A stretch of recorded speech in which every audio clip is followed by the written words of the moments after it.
him on a gaming whim, but this ain't a game to him. You could be a Bradley's baddie too. You could be a Bradley's baddie too. So join Jovan and get your critical cap on. 'Cause there's a Bradley's baddie inside of me and you. What's up, everybody? Welcome. Hello. Hi. Hey.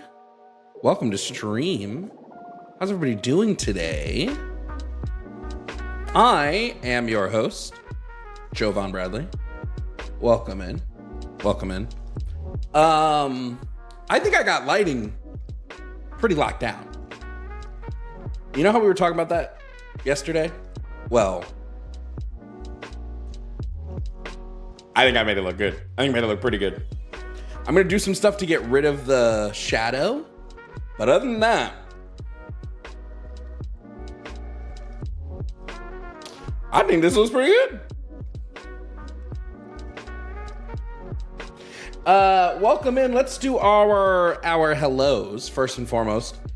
Shout out to Ferocity, the Cynical One, and Trans Dreamland for being the first people here in Twitch chat today.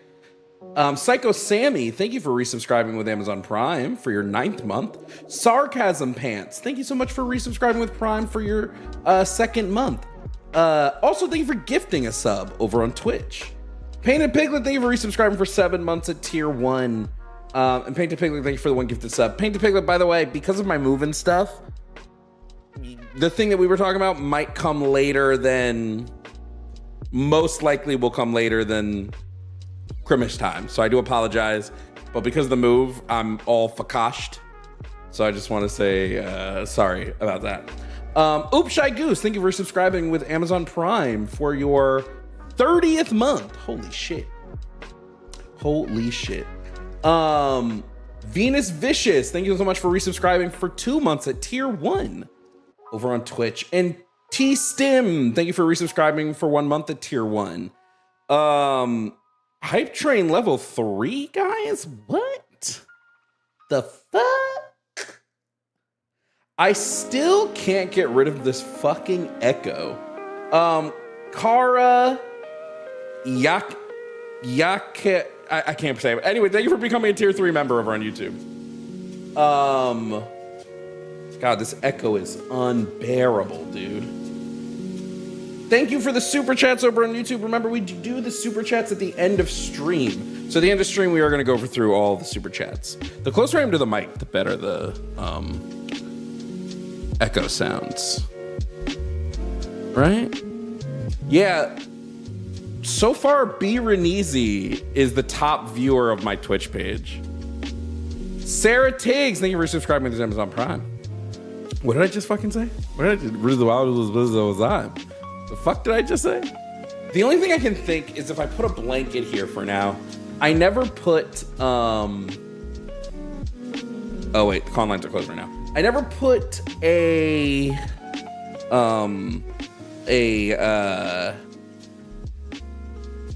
I have a noise gate. It's not really helping.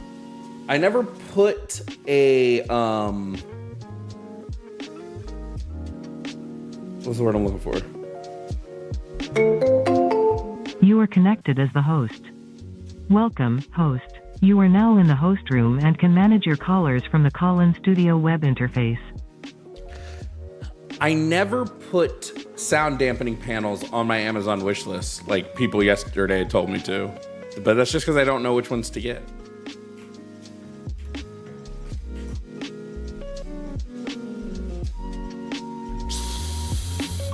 I don't know.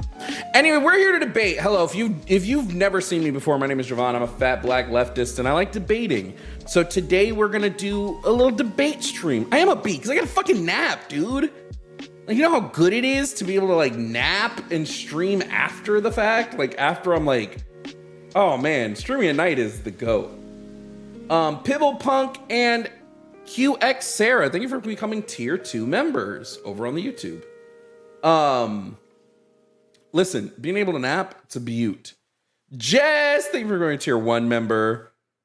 Yeah, no, the lighting is so much better. I think I figured it out. I'm gonna replace my ring light with another key light over here so that they're hitting me like this. But I think I've got the lighting right where I kind of want it. Surprise, surprise. All it took was a little,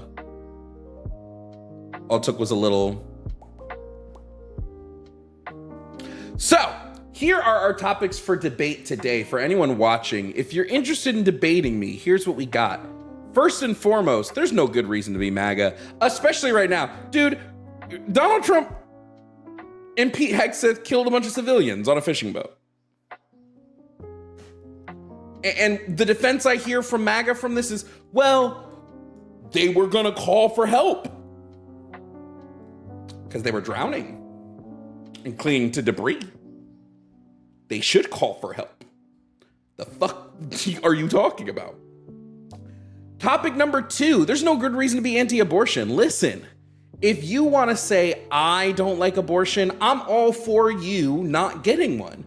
Hey, you don't like abortion, don't get an abortion. Totally valid.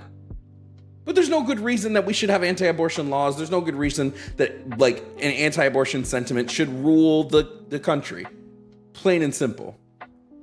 Number 3, there's no good reason to support capitalism. Listen, the cost of living is so high right now that there is no good reason that you guys should be supporting this capitalist nonsense. Okay? I just dropped a nail on the floor. It's right here, good God. That could have been bad. Number 4, there's no good reason to believe in Christianity. Listen, if you want to say, I'm a Christian because it helps me be a better person, whatever. I didn't say there's no good reason to be a Christian, but there's no good reason to believe in the story that Christianity is trying to sell you. There's no good reason for you or anybody else, okay, to believe in Christianity. It just doesn't make sense. Half of it's a lie. No good reason for it. And number 5, trans men and women are men and women. I'd love a no good reason for that category, but I can't think, there's no good reason to think trans women aren't women, maybe? I could nail a blanket to the wall right now. I'm not going to, but I could. So those are our 5 topics. If you disagree with any of these topics, the call-in number is 219-327-8005. That call-in number again, 219-327-8005. Now we don't have any call screeners yet, so I'm gonna just have the auto screen turned on so that it'll screen people. Thank you again, super chats. We will get to those by the end of stream. Remember also, if you want to support the show directly, if you're like Jovan, I love that you stream for us. And I want to make sure you, as a human, can continue to do that. Well, Cash App and Venmo are on the screen. Anything that comes to me through Cash App and Venmo, one, I will read it. Like, so if you want to shit talk me, that's the best way to do it, because I'll read your shit talk. I don't care. Number 2, it goes directly back into the call-in line. So I use Call-in Studio. It's a great way for me to collect calls, so that way people aren't sitting there listening to a busy signal. So if you Cash App or Venmo, it goes directly into Call-in Studio, so that we can continue to take calls and argue with bigots. 219-327-8005. We're live on Twitch. We're live on YouTube. I didn't do Facebook or Instagram. I don't think I'm going to keep going live there. I think Twitch and YouTube are my bread and butter. So that's where we're going to sort of live in the moment, you know. Shout out to Leave at the Door. Thank you for becoming a tier 1 member over on YouTube. Thank you so much, friend. Also over on Twitch, shout out to Armed Fro for subscribing with your Amazon Prime. Remember, you get a free Amazon Prime sub on Twitch once a month. Use it for me. Use your Amazon Prime sub for me, Zaddy. Just kidding. At the end of stream today, we will be switching to a members-only YouTube stream. That's right. At the end of stream, When all is said and done, we'll be doing a 30 to 45 minute members only YouTube stream for office hours. So if you want to participate in office hours, that's going to be a members only perk over on the YouTube. So the stream will switch to a members only YouTube for office hours where you can call in and ask me your questions. Starting next week, office hours is going to become a podcast, a live podcast. So the audio portion of office hours will get re-uploaded in audio form on everywhere podcasts are available. That's Spotify, that's YouTube podcast, that's Apple Podcasts. So get excited for that.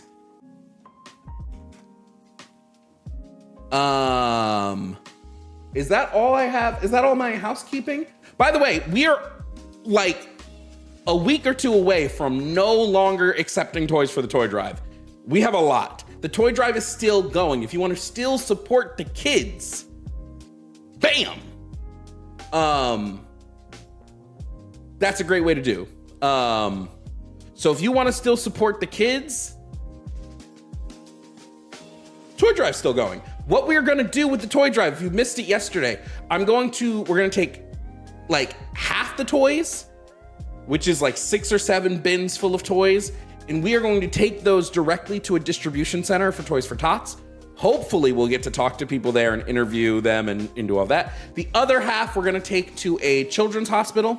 There's a children's ward. There's actually quite a few in Orlando. We're going to take directly to them, and we are going to give to them. They're going to get like the Nintendo Switch. I'm going to give to them so that the children's ward have that to play, things like that. Next year, I'm going to try for the event, but like it just didn't work out this year. I couldn't really get any groups to work with me on it. So I'm going to try to start planning the event like a couple months in advance and do it myself completely next year. This year, we tried to partner with some groups and didn't really work. But next year, we'll try that. Call in number 219-327-8005. That number again, 219-327-8005. Yeah, thank you for the Cash App. I request you to sing a bit of Golden. If it pops into my head, it pops into my head. Listen, I can't force myself to sing a song. And if you ask me to, no. Right? That's gonna, command avoidance. I'm gonna say no. Thank you for becoming tier 1 member over on YouTube. Don't know, I tried so much. I tried so hard and got so far, but in the end, it doesn't even matter. 219-327-8005. That number again, 219-327-8005. If you're interested in debating, if you're like, I could take Jovan, I could take this leftist. First of all, no, you can't. Second of all, call in and prove it. Where are all the first, okay, can we talk about some crazy shit? Can we like, please for a second, understand that the Trump administration is on a fucking tear right now of doing nonsensical nonsense things. Like, is the music too loud, by the way? I can't tell if the music is too loud. I don't understand it personally. Whenever somebody says to me, they're like, MAGA. I'm like, why? For what reason, dude? For why? Why? What are you doing? Why? What are you doing? Oh, I can't watch Jovan and Matt and Justin at the same time. You're gonna have to take your pick. Matt and Justin might have some calls, but they're mostly doing theist calls. I'm running the full leftist gambit. Running the full leftist gambit.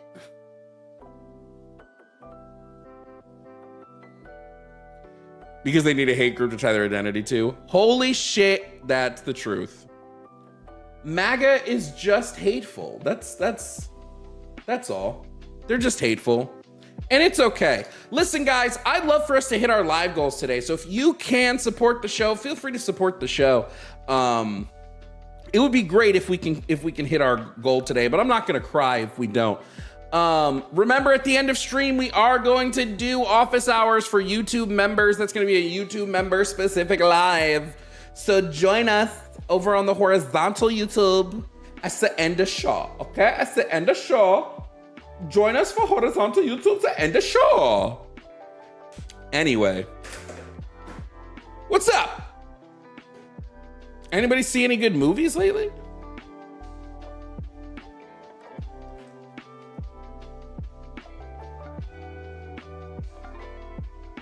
I'm hurt and I don't hurt people. Yo, my emo voice, I know.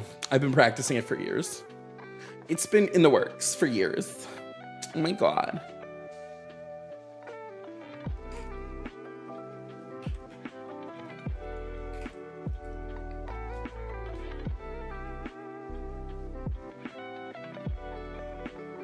Ugh. I got your picture, I'm coming with you. Dear Maria, count me in. That was 2 different keys, but whatever. There's a story at the bottom of this bottle and I'm the man. Is that the lyrics? I don't remember. I didn't have an emo phase though. I'll be honest with you guys. I didn't actually have an emo phase. Are there more Toy Drive toys getting delivered to my fucking house? Holy shit, dude. Like 6 more packages just showed up. Guys, that's great. But also, guys,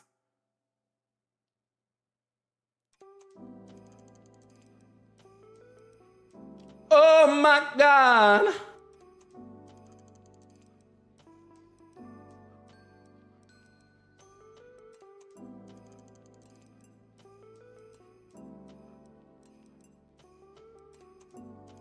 So many Toy Drive toys for the kids. It was never a phase, Mom. Jovan cover album, all anti-capitalist punk.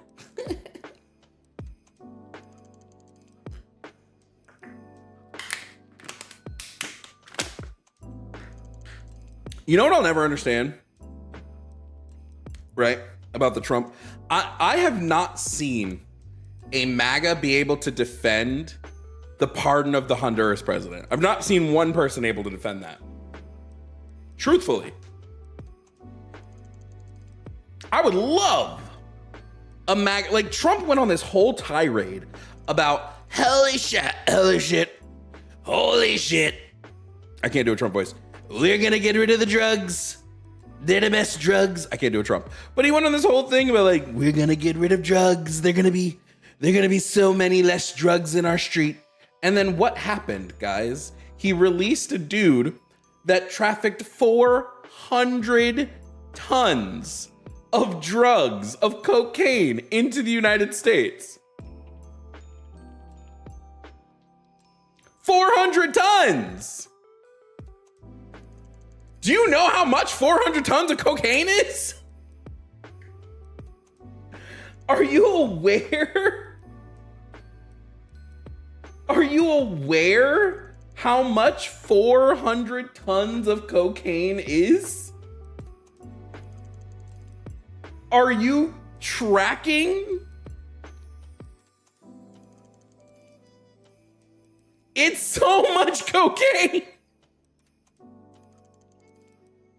Yeah, I fully believe Trump is getting bought for like all these pardons. I'm trying to write a video about Trump's pardons, but every week he pardons someone crazier. So I have to go in and keep updating the video. So it feels like I'm not gonna be able to pump out a decent video on it because he keeps pardoning people. All that booger sugar for Don Jr. Big Donnie needs all the booger sugar he can receive.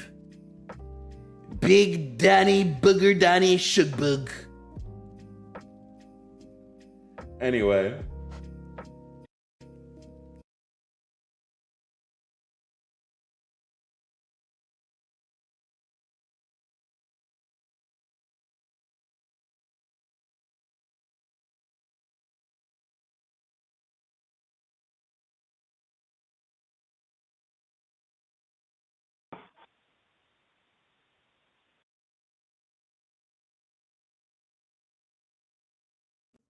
Sean, can you hear me?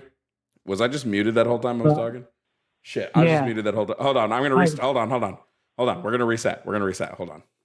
Gotcha, no problem. Because, I got to reset for the YouTube audience. Coming up to the show now, we have Sean. Sean is here to talk about topic number 3, which is there's no good reason to support capitalism. Sean, hello, if you can hear me, please provide me your age and pronouns.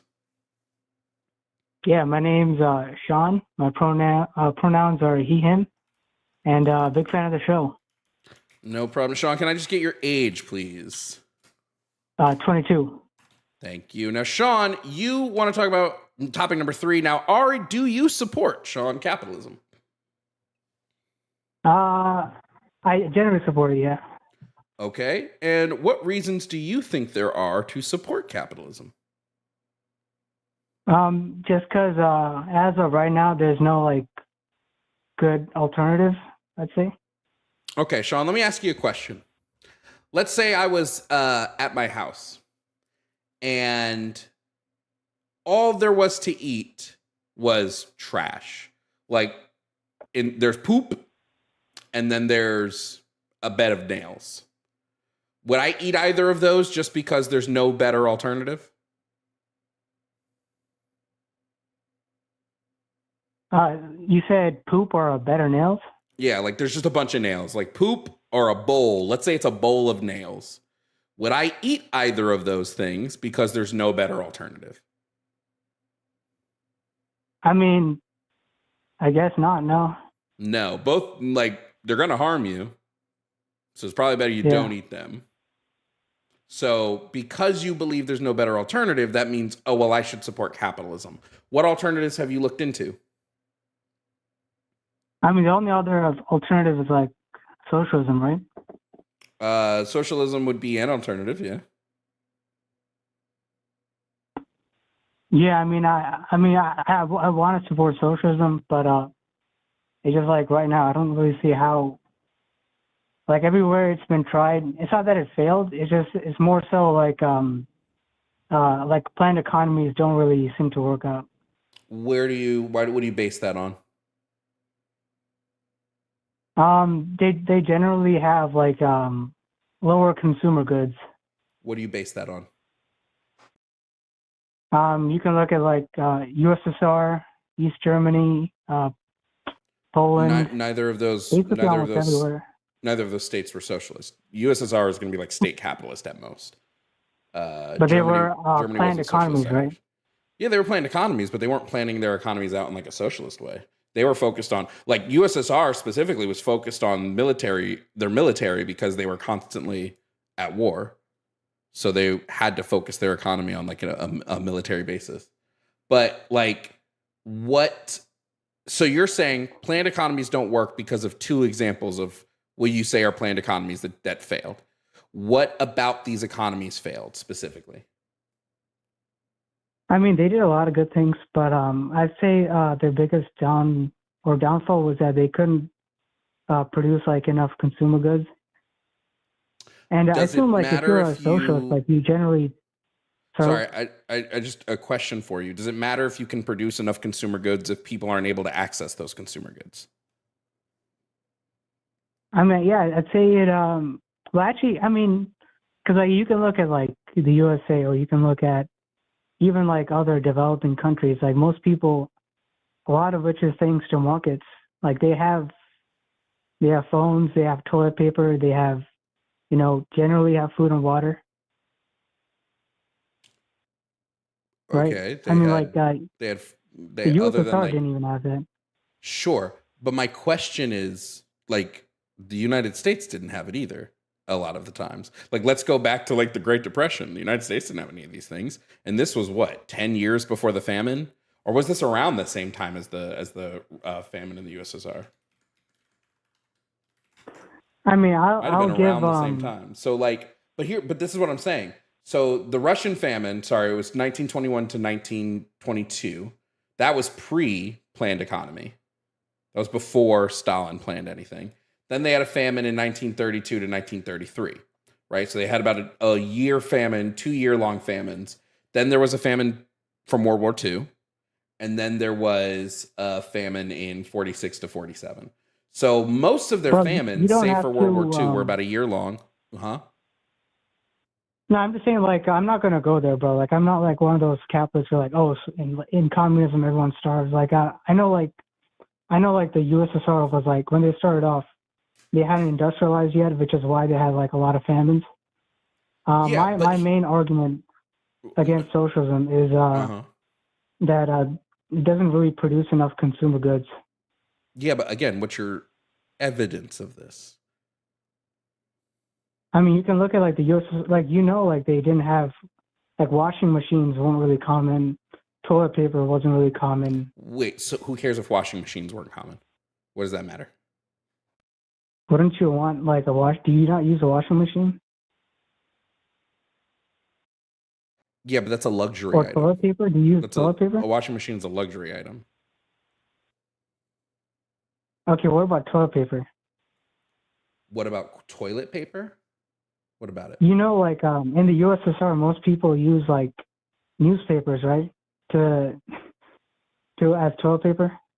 Yeah, sure, but they also consistently had heat. They consistently had housing. They consistently had working public transportation. Like all these things were running wonderfully under the USSR. Like I'm not a USSR simp, but I will measure what works and what doesn't work about any economic system. So if we have a system which is producing a like again, the USSR chose what they put their efforts into. Like they said, hey, we're going to put our efforts into the industrial side, right? Right. But I mean, yeah, but like Western Europe, USA, like they could give people toilet paper. You know what I mean? Like they were kind of behind. They were kind of behind in what? Like giving people like luxury items. Like people literally used to use I don't like care about the luxury Pravda. items. I could give two damns about luxury items. So what? What forget is luxury the items. benefit? I mean, like, If I'm basic looking at consumer goods, like toilet hold on paper. really quickly, Sean. If I'm looking at a society and I'm looking at a society in which we're trying to see like, hey, can needs be met? Luxury goods are going to be on the very fucking end of the things I'm worried about because a bunch of people's needs aren't being met. But if we want to say, hey, look, because of the way this economy was run, toilet paper was at a shortage and people weren't able to buy these goods and basic necessities, I would say the United States is a capitalist system. Because of the way capitalism was run, we hit the same snag for 10 plus years during the Great Depression. Right? So the Great Depression is kind of like, so was it? The Great Depression what?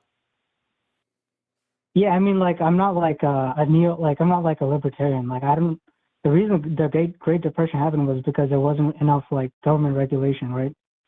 Like you're not going to see like it's like a mix of things. It's very rarely to get a crash like the Great Depression again, because we learn from our mistakes, right? Sure, but right now the only reason we haven't hit a Great Depression is because we just keep pumping money into the system, hoping it won't explode. It will. The bubble's going to burst eventually. Like we've infused a lot of money. The bubble will eventually pop. But like the Great Depression was like directly a result of capitalist policies. Like it was financial markets. It was a massive wealth inequality, so that the poor, when it did hit, the poor didn't have any sort of cushion whatsoever because of that wealth disparity. I mean, like, say what you will, the Great Depression fucked up a lot. So this is what my whole thing is. If we're talking about systems and I'm saying, hey, what's a good reason to be capitalist? And you say, well, because under a socialist system, there's no toilet paper. Well, under capitalist systems, sometimes there's no toilet paper, right? I mean, COVID, there was no fucking toilet paper, right? We weren't able to meet, that wasn't a planned economy, and we certainly weren't able to meet supply there. Right. I mean, come on, dude. That was like a global pandemic, right? I feel like that's not really like but what I'm saying is when you look at corroborating fact, I said the word again that people keep correcting me on because I can never pronounce it right. When you look at confounding factors, the USSR's planned economy didn't exist in a vacuum. It existed in the context of everything globally that was happening in the world, which was they were at war multiple times. They were consistently under threat of U.S. Intervention. They had sanctions and embargoes placed on them all the time. They had enemies all over. They were dealing with the fucking Hitler threat before we were, right? So like, that's what I'm saying. They're like any, in my opinion, any criticism that seems to be held of a socialist economy tends to think that socialism exists in a vacuum. And I don't think that's an accurate way to look at socialism. But actually, like that's one of the reasons why the USSR collapsed, though, right? Like for one, because they're a planned economy, their enemies could easily like fuck with it, right? Like when Reagan did that shit with the Saudis to like basically bankrupt their oil. It's big. Like I feel like that's so like then a it weakness didn't collapse because so what you're telling me is it didn't collapse because of a planned economy. It collapsed because there were people that wanted it to collapse, and they intervened and put through the mechanisms in which it would collapse. I wouldn't blame the system because there were enemies of the system that didn't want it to exist anymore. But I mean, like if you're a superpower country, right, you should expect people will want to take you out. Like the USA had people wanting to take it out, right? The USSR being one of them. Yes, but that means the So you USSA have to was protect yourself. wait, but again, this would mean that the enemies were the reason for the collapse, not their economy. Well, their economy wasn't exactly great either on its own. Yeah, I mean, neither was ours until World War II, until we infused it with the military machine. Our economy was falling apart. World War II is what propped us back up. I mean, USA was still like one of the richest countries on earth. Wait, do you Had think one of the best hold on. Do you think an standards economy's success rate is based solely on whether a country is rich? Because I would say that's an inaccurate measure of how well an economy is doing. I mean, but like people like, you know, they could get a house easily. They could get a car easily. Yes, post World War II. Sorry? None of those things were easily available pre-World War II. We were coming off the heels of the Depression. Yeah, I mean, see, look, here's like, I feel like you're arguing against like, as if I'm a libertarian. No, No, I agree I'm with the just government saying exists. it doesn't feel, I don't feel like you're making a coherent argument when it comes to the reason why you're supporting capitalism. You're saying you wouldn't support socialism because X, Y, and Z metrics, but X, Y, and Z metrics all happen within capitalism as well. I mean, do I like I can't take like a position where I want the government to be like regulating capitalism? Can you take a position in which you want the government? Sure, but I don't think there's any full regulation of capitalism that doesn't result in still wage theft, essentially.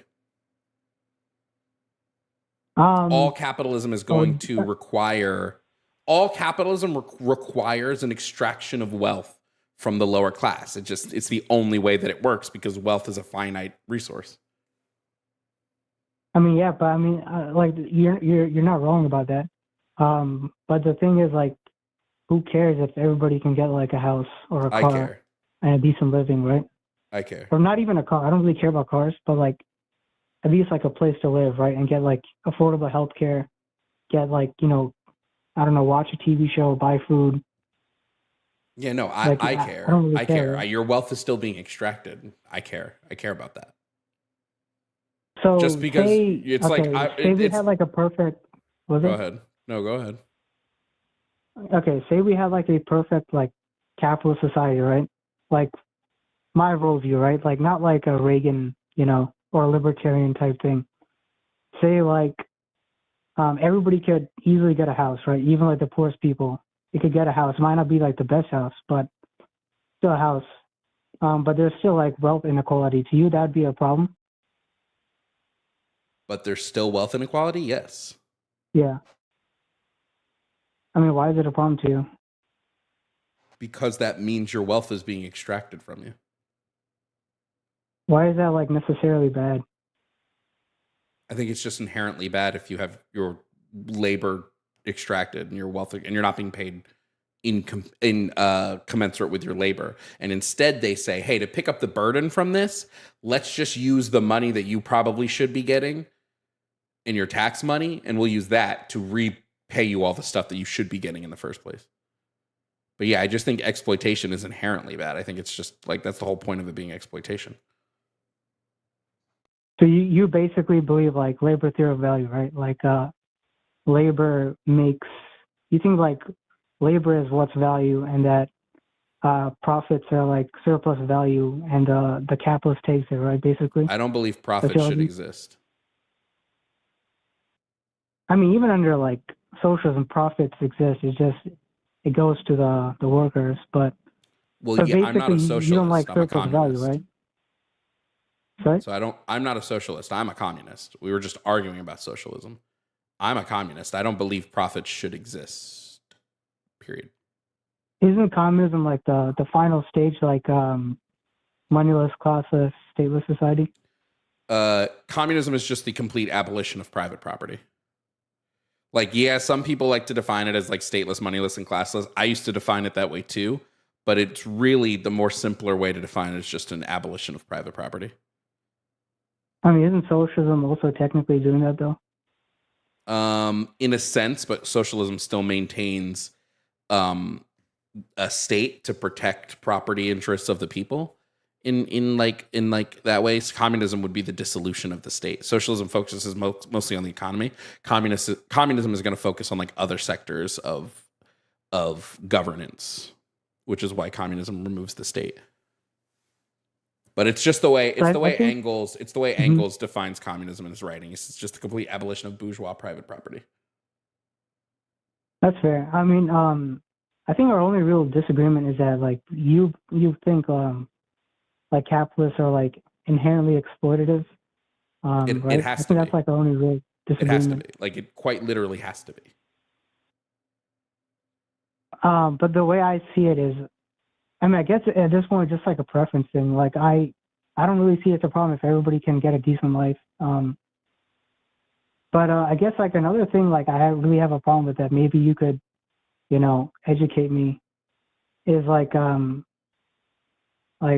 politically, like I don't really know like how something like that can manifest politically, like a system other than capitalism.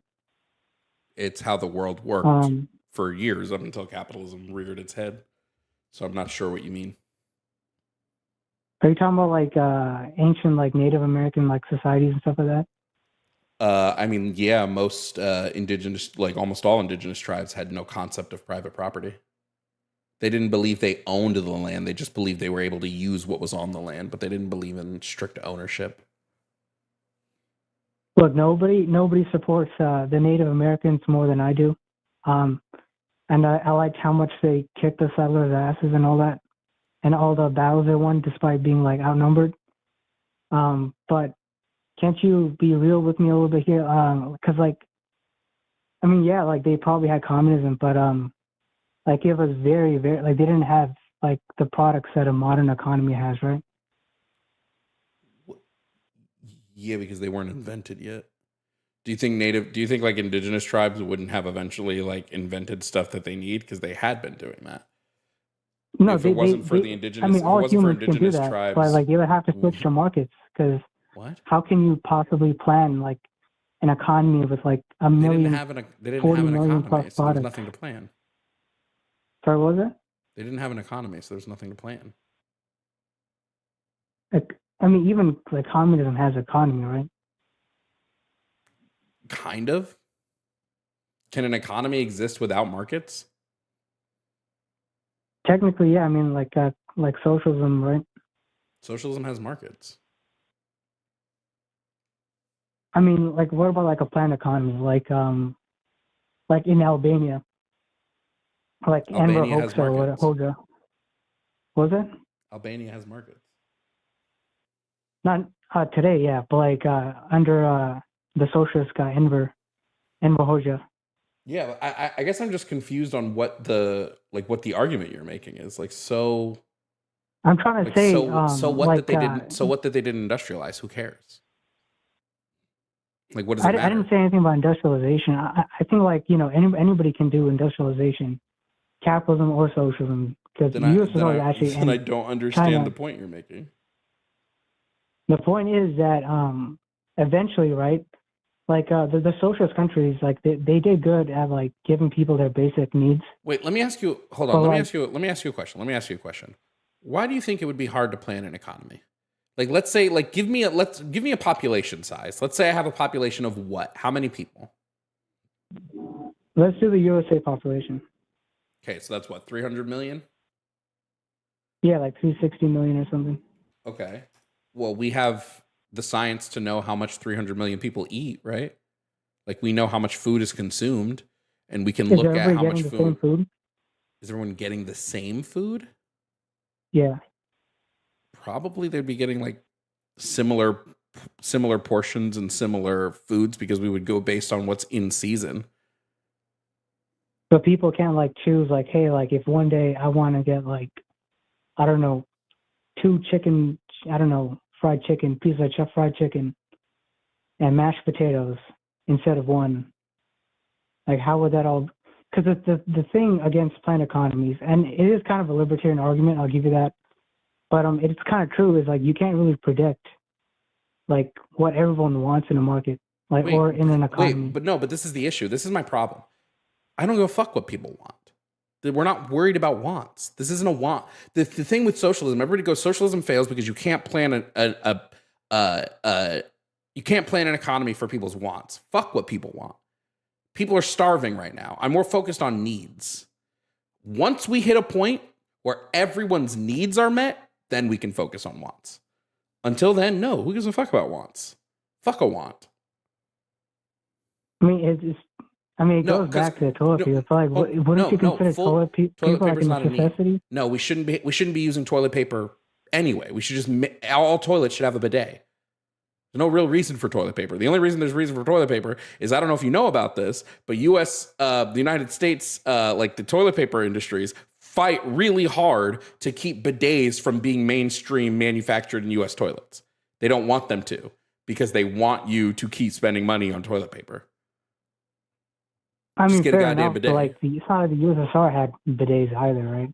The bidets weren't really a thing in the 40s. What are you talking about? I mean, it's probably a thing by the 70s, though, right? Sure, but by the 70s, the USSR's economy was in the fucking toilet because of like embargoes and sanctions and fucking. I don't remember what it's called. There was some fucking shit. Wait, hold on. You can't. Okay, I can see the embargo argument against like Cuba or North Korea, but you can't use it against the USSR. The USSR had the entire Eastern Bloc. You can still use it. They had like half of the world. What are you talking about? They had half of the world. The Eastern Bloc is not half of the world. If you look, okay, maybe not like literally half of the world, but like not they even had close. Like half of Europe. They had a good portion of Africa. They had some of Asia. I mean, Africa. They literally had Latin America too. Wait. What countries in Africa were part of the Eastern Bloc? Sorry, what was it? What countries in Africa were part of the Eastern Bloc? No, they weren't part of the Eastern Bloc, but they were like good with the socialists. Like Ethiopia, Algeria. No, they weren't. If they want, the country, not en masse. They weren't because they didn't want to piss off the U.S. Dude, there were definitely African countries who were pro-USSR. Sure, but the majority of countries were on the U.S.'s side. They were not on the USSR side. I mean, the vast majority of the world was neutral. Or, well, no, I wouldn't say vast majority, but a good portion of them were neutral. Some were pro-U.S. and some were pro-Soviet. No, the good majority of the world was not neutral. Embargo is not a good argument against the USSR. No. This is fundamentally untrue.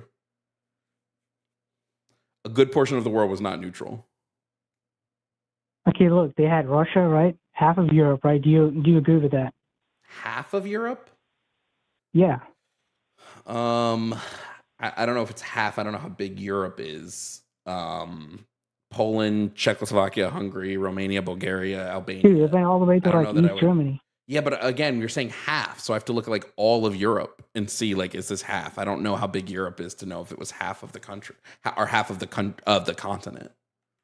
Like if you're just saying by size, sure, because Russia would count. Or is Russia in Asia? Is Russia Asia? Eurasia, I think. Eurasia, technically. It's like those. But I mean, the point is, like, they had like so many countries on the side. They could manufacture. But they didn't have. But were those countries powerhouses? None of those countries were as powerful as the UK. So like, what does it I matter mean, if East you have Germany was pretty good. East Germany was pretty powerful. not off of the backs of World War II? They weren't.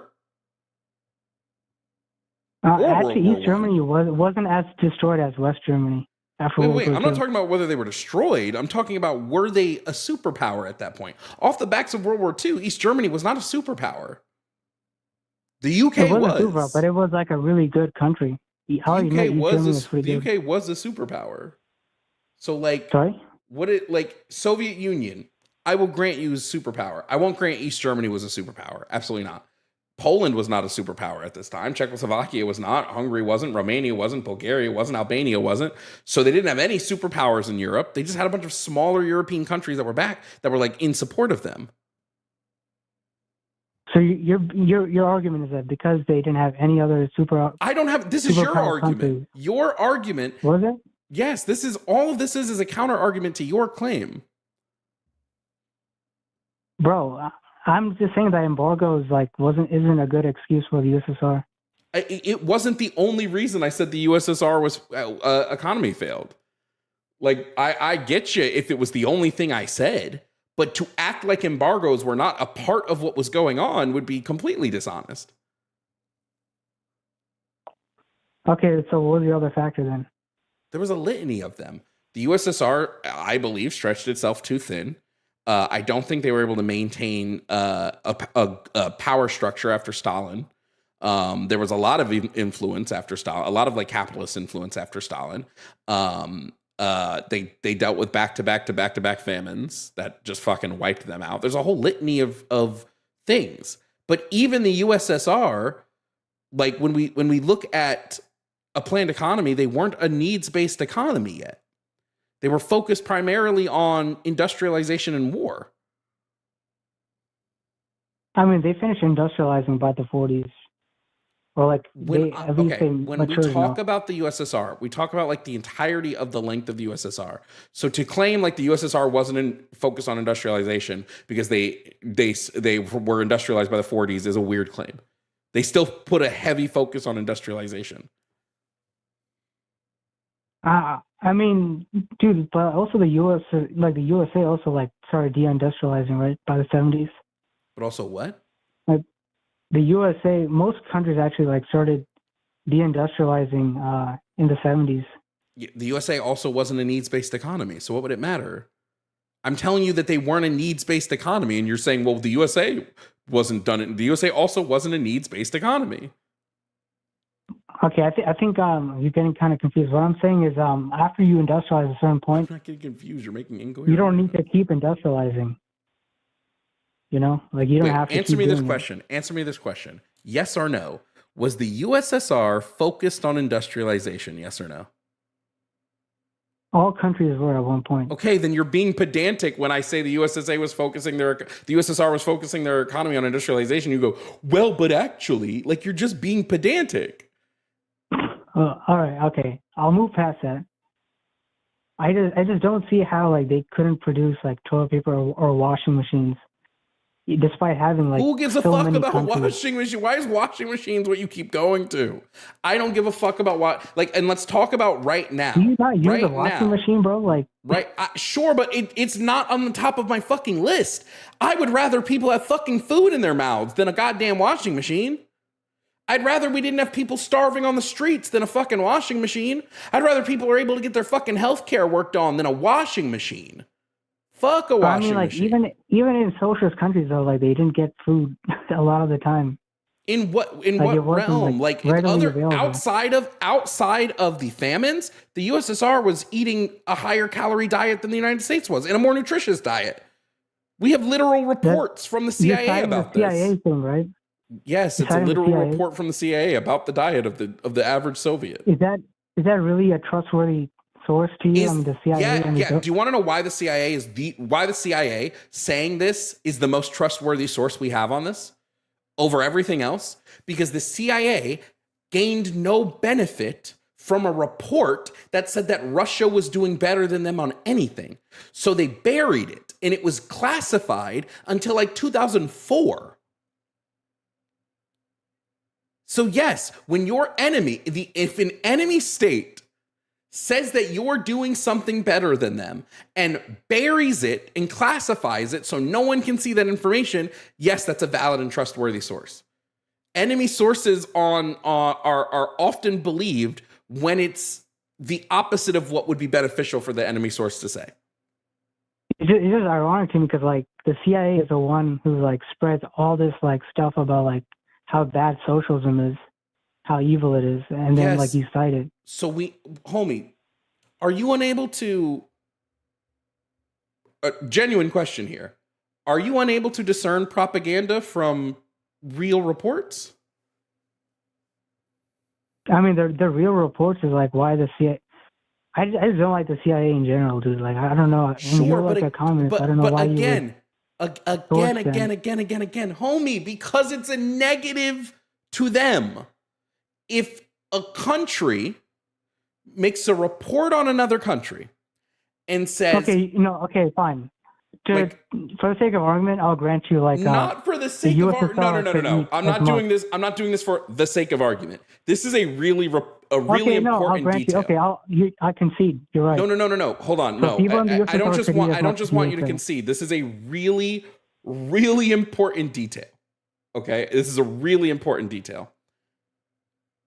A country that puts out a report about an enemy that makes the enemy look better than them and then buries that report so no one ever sees it, you best believe that report is 100% accurate. If that report had come back and said, hey guys, the USSR is actually starving and the United States is eating so much better than them, they would have published that shit in a heartbeat. But they didn't. Instead, they got back a report that said, oh shit, it looks like people in the USSR are eating more nutritious meals than we are that are equally as calorie dense. Fuck, we can't let people know this because it will destroy the propaganda that we've been pushing that everyone in the USSR is starving. So they buried it. Okay, but how do you explain like the famines in like Cambodia, North Korea, Cuba? North Korea is going to get fucked anytime there's a issue with them because they're heavy isolationist. They don't fucking trade with like anybody. So yeah, they're going to get kind of fucked almost anytime something happens. But North Korea also isn't socialist. They use Juche, which is their own form. It started as socialism, but they developed their own economic system. It's called Juche. We don't know much about it because they're super secretive, but it is their own thing. It's all them. They don't fuck with anybody. It's all based on isolationists. But again, the United States went through famines. Capitalism goes through famines. I think famines are such a dumb argument because if we're looking at famines, like which one do you want to look at? The famine in Cambodia? Sure. Okay, let's look at the famine in Cambodia. 1975 to 79. So it was a 4-year famine. The United States depression was 10 years. What about all the famines capitalism causes? The Irish potato famine was a direct result of capitalism. I don't understand why, in order to argue against socialism, we use things that capitalism also does. Why? It just doesn't make sense to me why we argue that way. Because the USSR the USA was, or those capitalist countries weren't industrialized yet. These socialist countries, a lot of them were done with industrialization. They still had famines. Or they try to industrialize very stupidly, like Mao. No offense to him. Well, actually, I mean, he's kind of evil, but yeah. Yeah, I just don't think it's making the argument that you think it's making. But we've been talking for almost 35 minutes, Sean, so I do need to move on. If you want to call again and try to have the conversation, we can. But like I said, it just feels like we're not. Feels like we just keep going in circles. Can I ask you one more question, or is it too late? Sure. Yeah, how would you explain like the fall of like the USSR and like the collapse of like all those communist like what's it called? like the collapse of the Eastern Bloc. How would you the fall of the Berlin Wall? How would you explain all that? The fall, the And fall people of the like USSR, it was a massively confounding thing. But like again, the USSR wasn't socialist, so I don't really care like about why it fell in the middle. I mean, the USSR was again they were state capitalist. That's what I describe them as. That's what I think everybody should be describing them as. But like, why did they fall? It was a list of a lot of things. Again, like I talked about, there was an issue with power structure post Stalin, and that was massive. There was an issue with influence from capitalist influencers. I don't remember what the name of the thing was. They did like, there was a specific term for the type of economic destruction that they did in the USSR, and I just can't remember the term. Was it perestroika? No. It's a very specific term, and I just can't think of it right now. Coffee-gen? No. Coffee-gen? What's it? No. No. Okay, but what about like shock Poland and awe? and, God damn! Thank you, Fisto. It was the shock and awe campaign. Holy shit! Shout out to Fisto in the chat. Yeah, there was a shock and awe campaign that was done towards the end of the USSR's run. But but we can even look at the USSR, and this will be the last thing I say, and then I really got to move on. When it comes to the USSR, the referendum happened in 1991 at the end of the USSR, and overwhelmingly, people in the USSR wanted to maintain the USSR. They didn't want to leave. Wait. But the second referendum though had different results. The second referendum was massively disenfranchised. Well, there's no proof of that. What? Actually, the first referendum was the first referendum had like 80 to 90% turnout. What are you talking about? Yeah, but the second one had completely different. It's because of the wording. Because the first one, right? The first one asked, "Would you want to improve the USSR?" Which is super vague. The second one asked, "Would you want to be independent from the USSR?"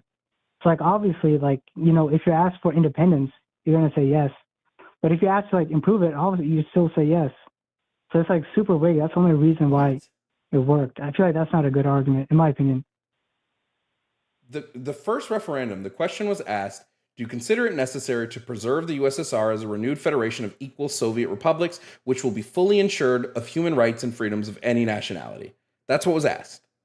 And people said yes. Yeah, that's vague. It doesn't say do you then support they said, socialism? do you consider it? I wasn't saying it was about supporting socialism. I was saying it was people wanted to maintain the USSR. What do you mean? Okay, look up the question for the second one. Wait, we can even look at the rest of the questions. In the first one, it was, do you consider it necessary to preserve the USSR as a single state? Do you consider it necessary to preserve the socialist system in the USSR? Do you consider it necessary to preserve the Soviet government in the renewed union? And overwhelmingly, on every question, they were in favor. They voted yes on almost every question. Actually, I think there was only those were the other questions that they were thinking of asking, but they only asked the first question that you said. Those were the questions that they were considering. No, but the first one was what they actually asked. Okay. Also, the second one was do you want to be independent? And they all said yes. At the end of the day, the overwhelming people who voted in the referendum wanted to maintain the USSR.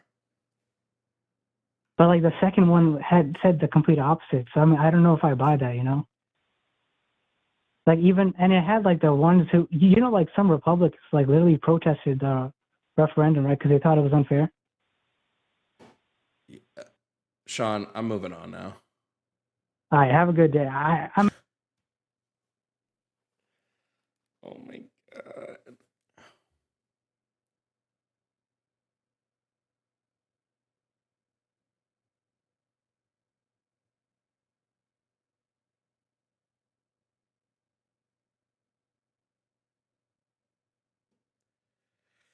Sheesh. Yo, shout out to Cassandra for wanting us to move on. Big W, Cassandra. Somebody want to call about non-USSR? Or does somebody who wants to call and make a conversation for capitalism want to actually talk about capitalism? Because it's so funny that when I say there's no good reason to be a capitalist, they're like, well, but communism bad. Washing machines is the craziest defense of capitalism I've ever heard. Is my head okay? Yeah, it's fine.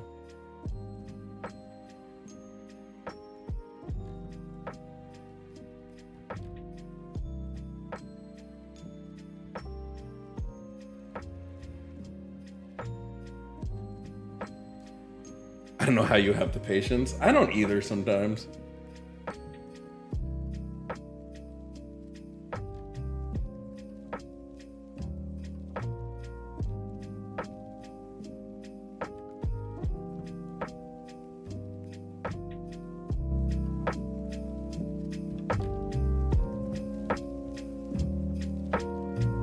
Anybody who refers to people that are communists who think that we're looking for a utopia is, in my opinion, in a bad faith actor. Because it's not about a utopia. It's about a system that's better than the current system. A utopia can't exist. Nobody thinks a utopia can't exist.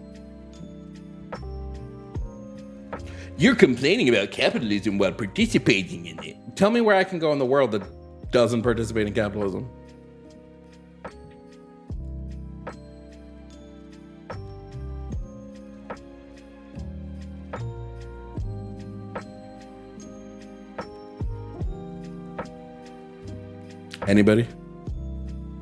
Anybody? Didn't think so. The Marianas Trench, no, deadass.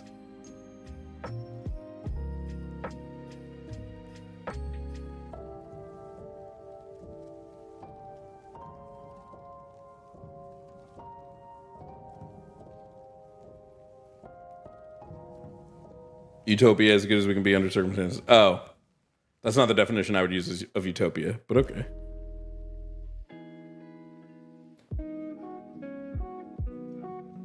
See, so this is why I think you guys don't listen to questions. I said, where can I go? Okay, well, let me change the question. Because I could go to Cuba, but Cuba still suffers at the hands of capitalism. North Korea, I can't go to. They won't let me in. Even if I wanted to go there, I can't. Cuba, you could get in, but they still suffer at the hands of capitalism.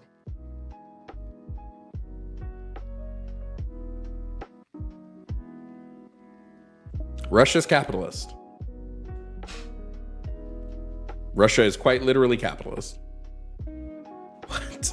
You guys don't even know what capitalism is. Why are we still having these arguments? You literally don't know what it is. I can always tell who knows what capitalism is based on what countries they tell me to go to.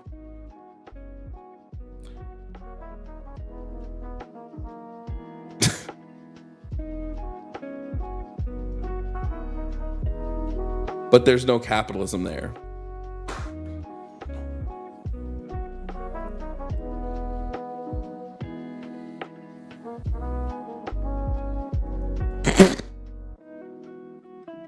Holy fuck.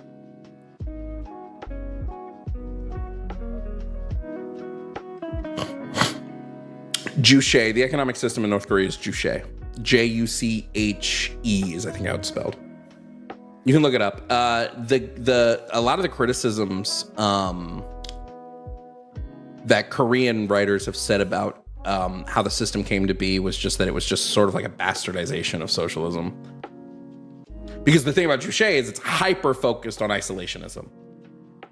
Socialism would not be focused on isolationism.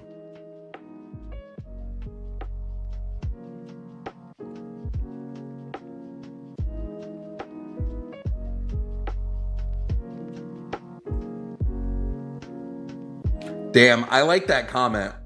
I like the comment. You can only believe that giving workers control is bad if you believe workers are stupid. You can only believe an entire class is stupid through eugenics logics. True. Also, I'm sorry. We have the computing power and the understanding enough of like human biology that we can fucking plan an economy to be needs-based. I don't believe for a second that we wouldn't be able to do that.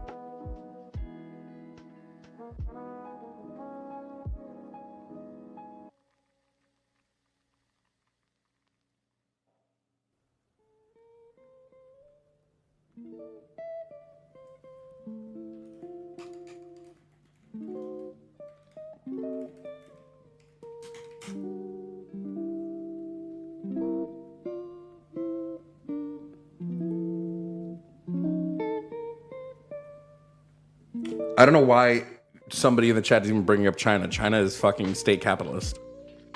State socialist, if you want to be like hyper. I would say China is like market state capitalist, but not even state capitalist, because there's tons of companies that exist outside of state control. Fucking ByteDance is not controlled by the Chinese government. That is just blanket capitalism.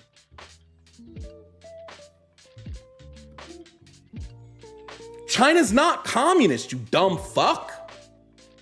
Are you stupid? Who the fuck here has said China's communist? Nobody thinks China is communist. I'm not even a fucking tanky. I just was critical of the USSR less than 30 minutes ago. You don't fucking know what you're talking about, or your ears don't fucking work. Holy shit, dude. Now I think China does a lot of shit right, but I wouldn't fucking call China communist. They have a communist party. They have a communist party for sure.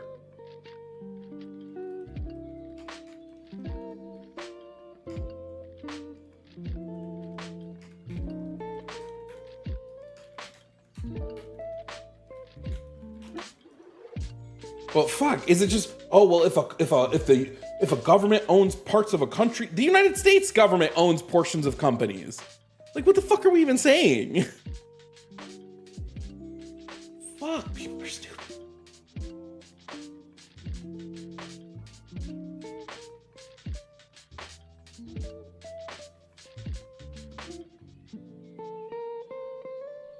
God, I can't handle the dumb sometimes, man.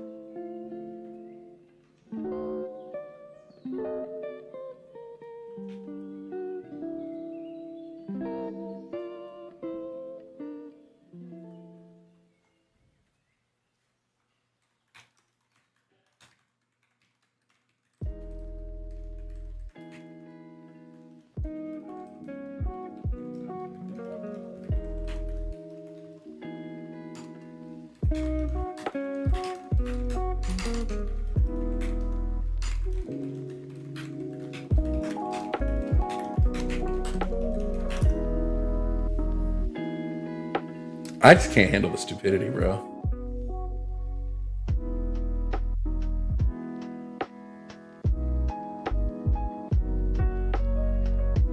This guy is so happy that China forced Apple to ban the gay dating app. Motherfucker, US government's banned fucking Pornhub. Who gives a fuck? Like, again, this is my issue. Y'all keep arguing about nonsense shit. Nobody here, I'm just gonna crash out for a second. Nobody in this fucking, I'm not sitting here saying China's fucking perfect. Am I sitting here going, I'm gonna fucking jerk my shit to how great China is? No, stupid. Fuck, make a coherent argument for 5 minutes. Dead ass. Fuck, dude. I can look at a government and a system and say, hey, they get this correct and they get this wrong. Fuck, can y'all have nuance for more than 2 seconds? No.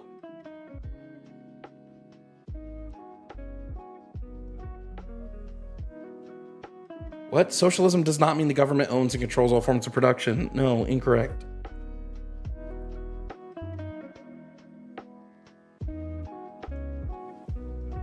Fern, thank you for the Cash App, said tankies are reactionary USSR apologists. What? Reacts? Can I read? Redacts.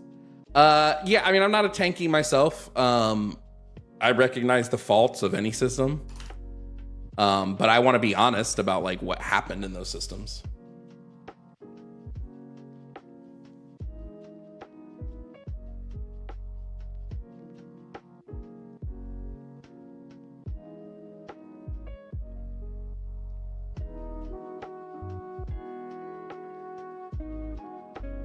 Bro, this person in YouTube chat might be the dumbest fuck I've ever fucking talked to.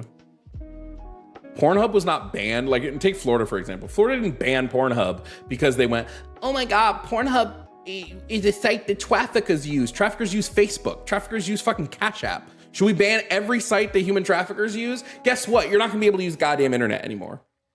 What kind of dumb shit? What?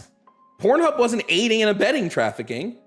If you're gonna say just because a site exists, like, okay, then we ban everything. You're so fucking stupid. You're so dumb. Like, you might be the stupidest fuck I've talked to today. And we're not even really talking. You're sitting on a fucking comment section because you're too much of a pussy to call in. You're stupid.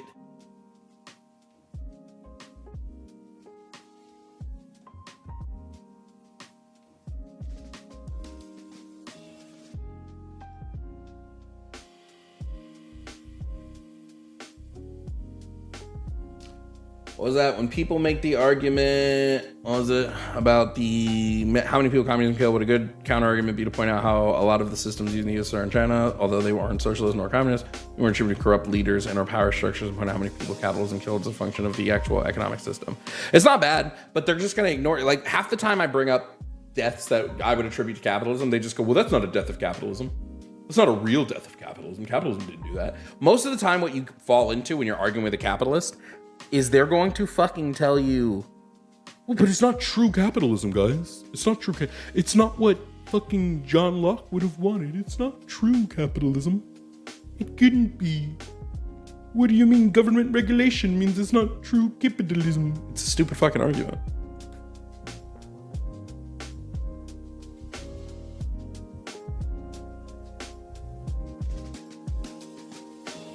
Someone said there's no good reason to be MAGA, and then they said for number 2, murdering an innocent person is bad. What about all the innocent people Trump killed?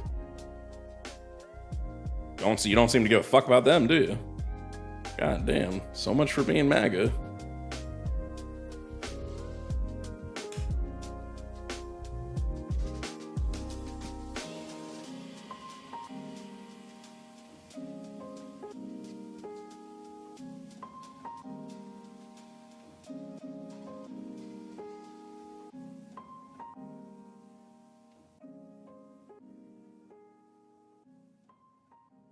All right, homie, you're going to go to the void. If you want to fucking argue, do it with the fucking wall. Either call in or shut the fuck up.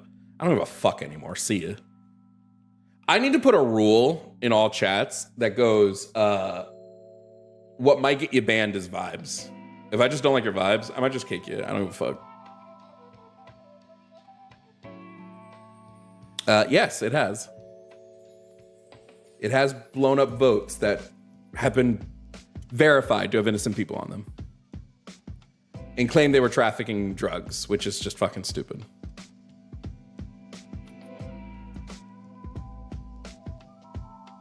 Who did Trump kill? I mean, all the people in the Yemen drone strikes that were innocent. How many did we get up to in that? That number's fucking climbed. Hold on, let me see.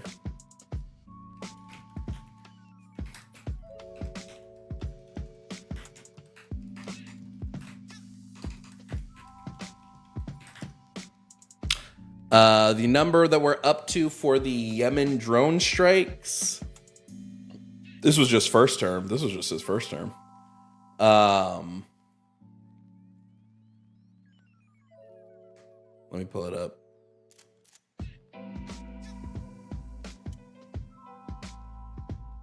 I hate reading.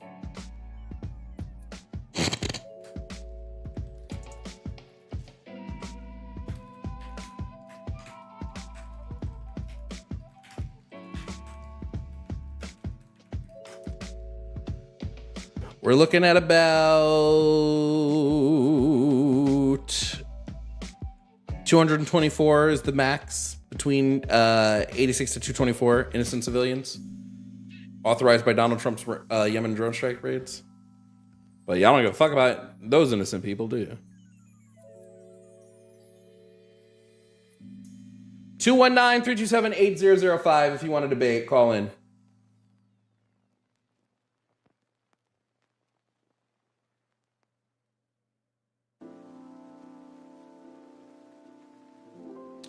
This was how many died between 2017 and 2021.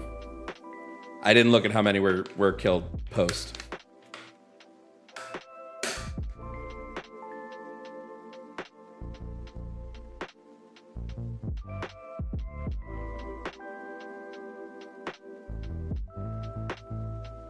We can also, if you like, we can go even like a step further, right? One of the things that MAGA, like what we were talking about earlier, MAGA always wants to talk about fucking Trump's getting the drugs off the streets.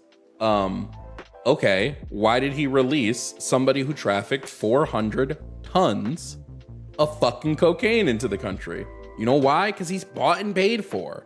Very clearly Trump is bought. He didn't know who the fucking head of Binance was like a day after he pardoned the motherfucker. And they want to keep talking about fucking Biden's auto pen. Fuck you, Biden's auto pen. I don't give a fuck about Biden's auto pen when Trump doesn't read half the shit put in front of him.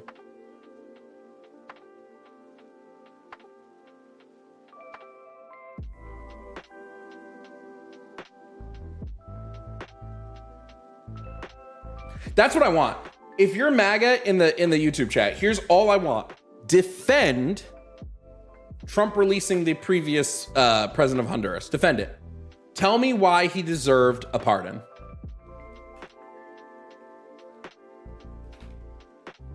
So specifically, if you want his name, it's Juan Orlando Hernandez, the former president of Honduras. He trafficked 400 tons of cocaine into the United States. That's not a joke. That's not an over-exaggeration. That is literally how much cocaine he trafficked in the United States. I want somebody who's MAGA in the YouTube chat to tell me, to defend that move. Why should this man have been pardoned?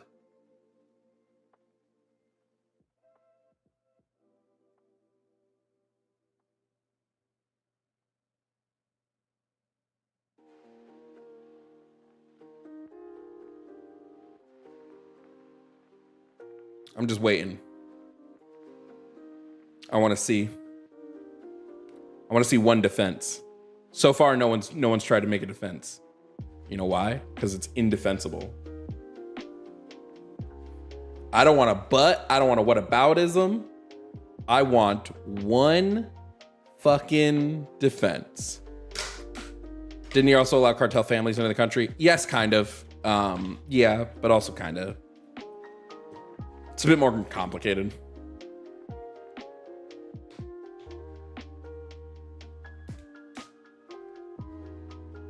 No, he's not the current president of Honduras.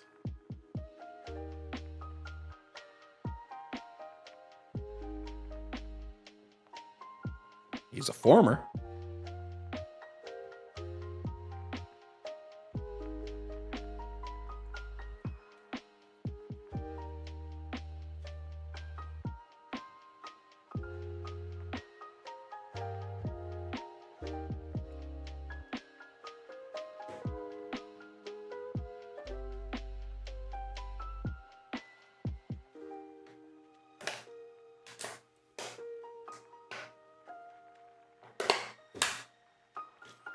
Notice nobody answered the question.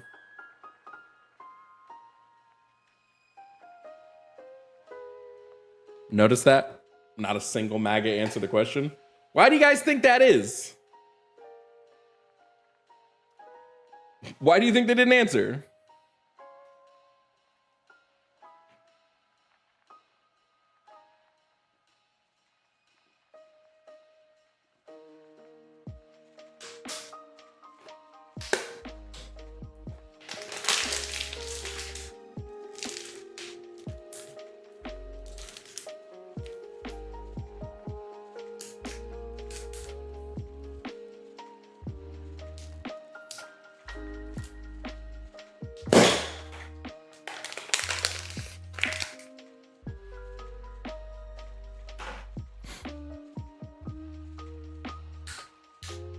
Probably no MAGA in chat. No, they're there.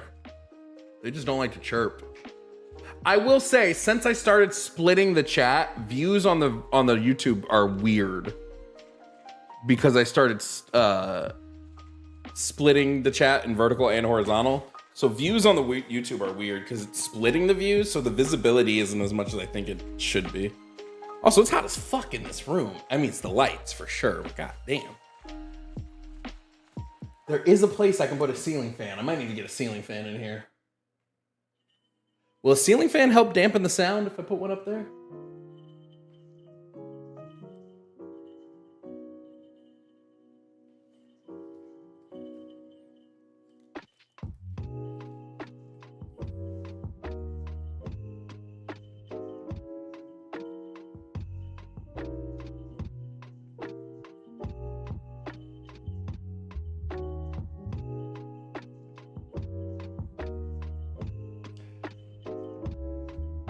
It's okay. Once we hit our wall, guys, we are going to move to members only on the horizontal YouTube for I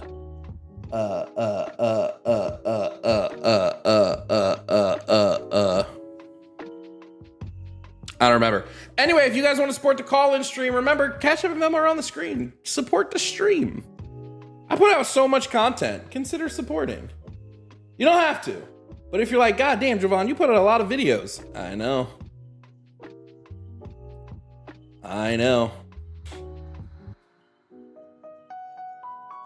How wouldn't Trump be a net positive? Is releasing a drug trafficker a net positive? I feel like that's probably not a positive at all, right? Am I crazy about that?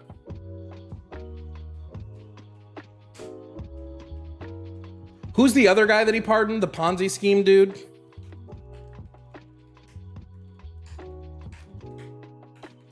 The guy that, he commuted David Gentile's, he began his sentence on November 14th. He was commuted in November 26th. Crazy.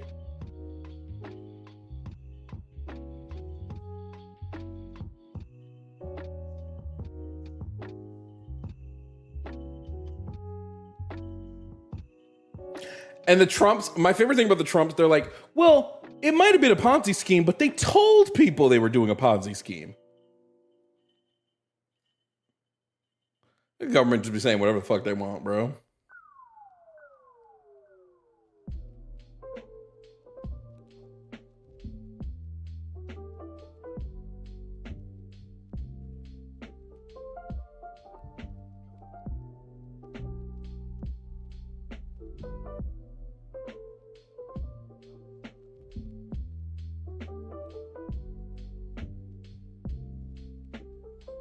It's just wild to me.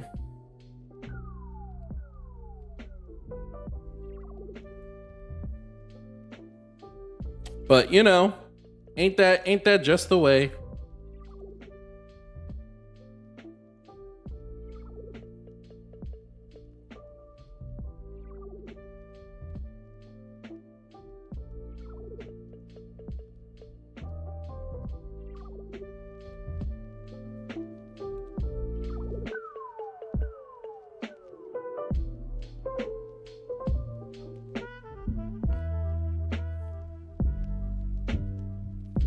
Yes, you gotta disagree to call in. If you want to talk when you might agree, call in during office hours, which we're doing. Office hours are gonna be members only. We're gonna do a members only office hours at the end of the stream.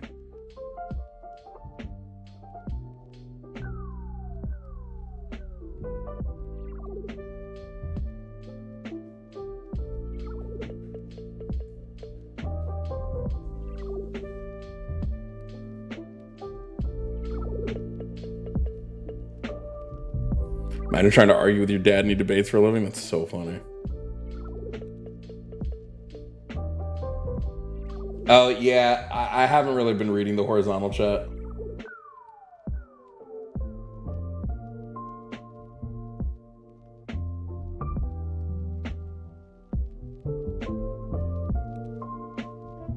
My bad, horizontal YouTube.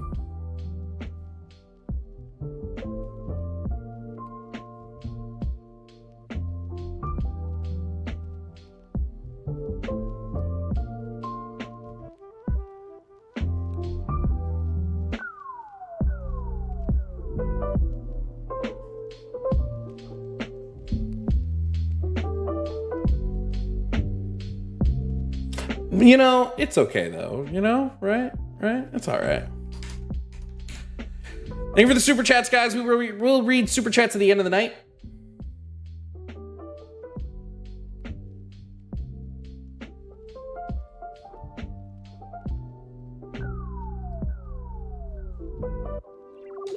Okay, looks like we got a call, finally. Next up, coming onto the show, we have Stevie. Now, Stevie does think the Bible is true and that there is evidence that shows this. So we're going to find out. Stevie, if you can hear me, please provide me your age and pronouns. Yeah, my age is 34. Had to think about that for a second. And he, him. All right. Now, Stevie, you think the Bible is true and there's evidence to support this. What evidence supports the truth of the Bible? Well, actually, wait, before you do that, let me preface something. I think a lot of the historical things in the Bible are true.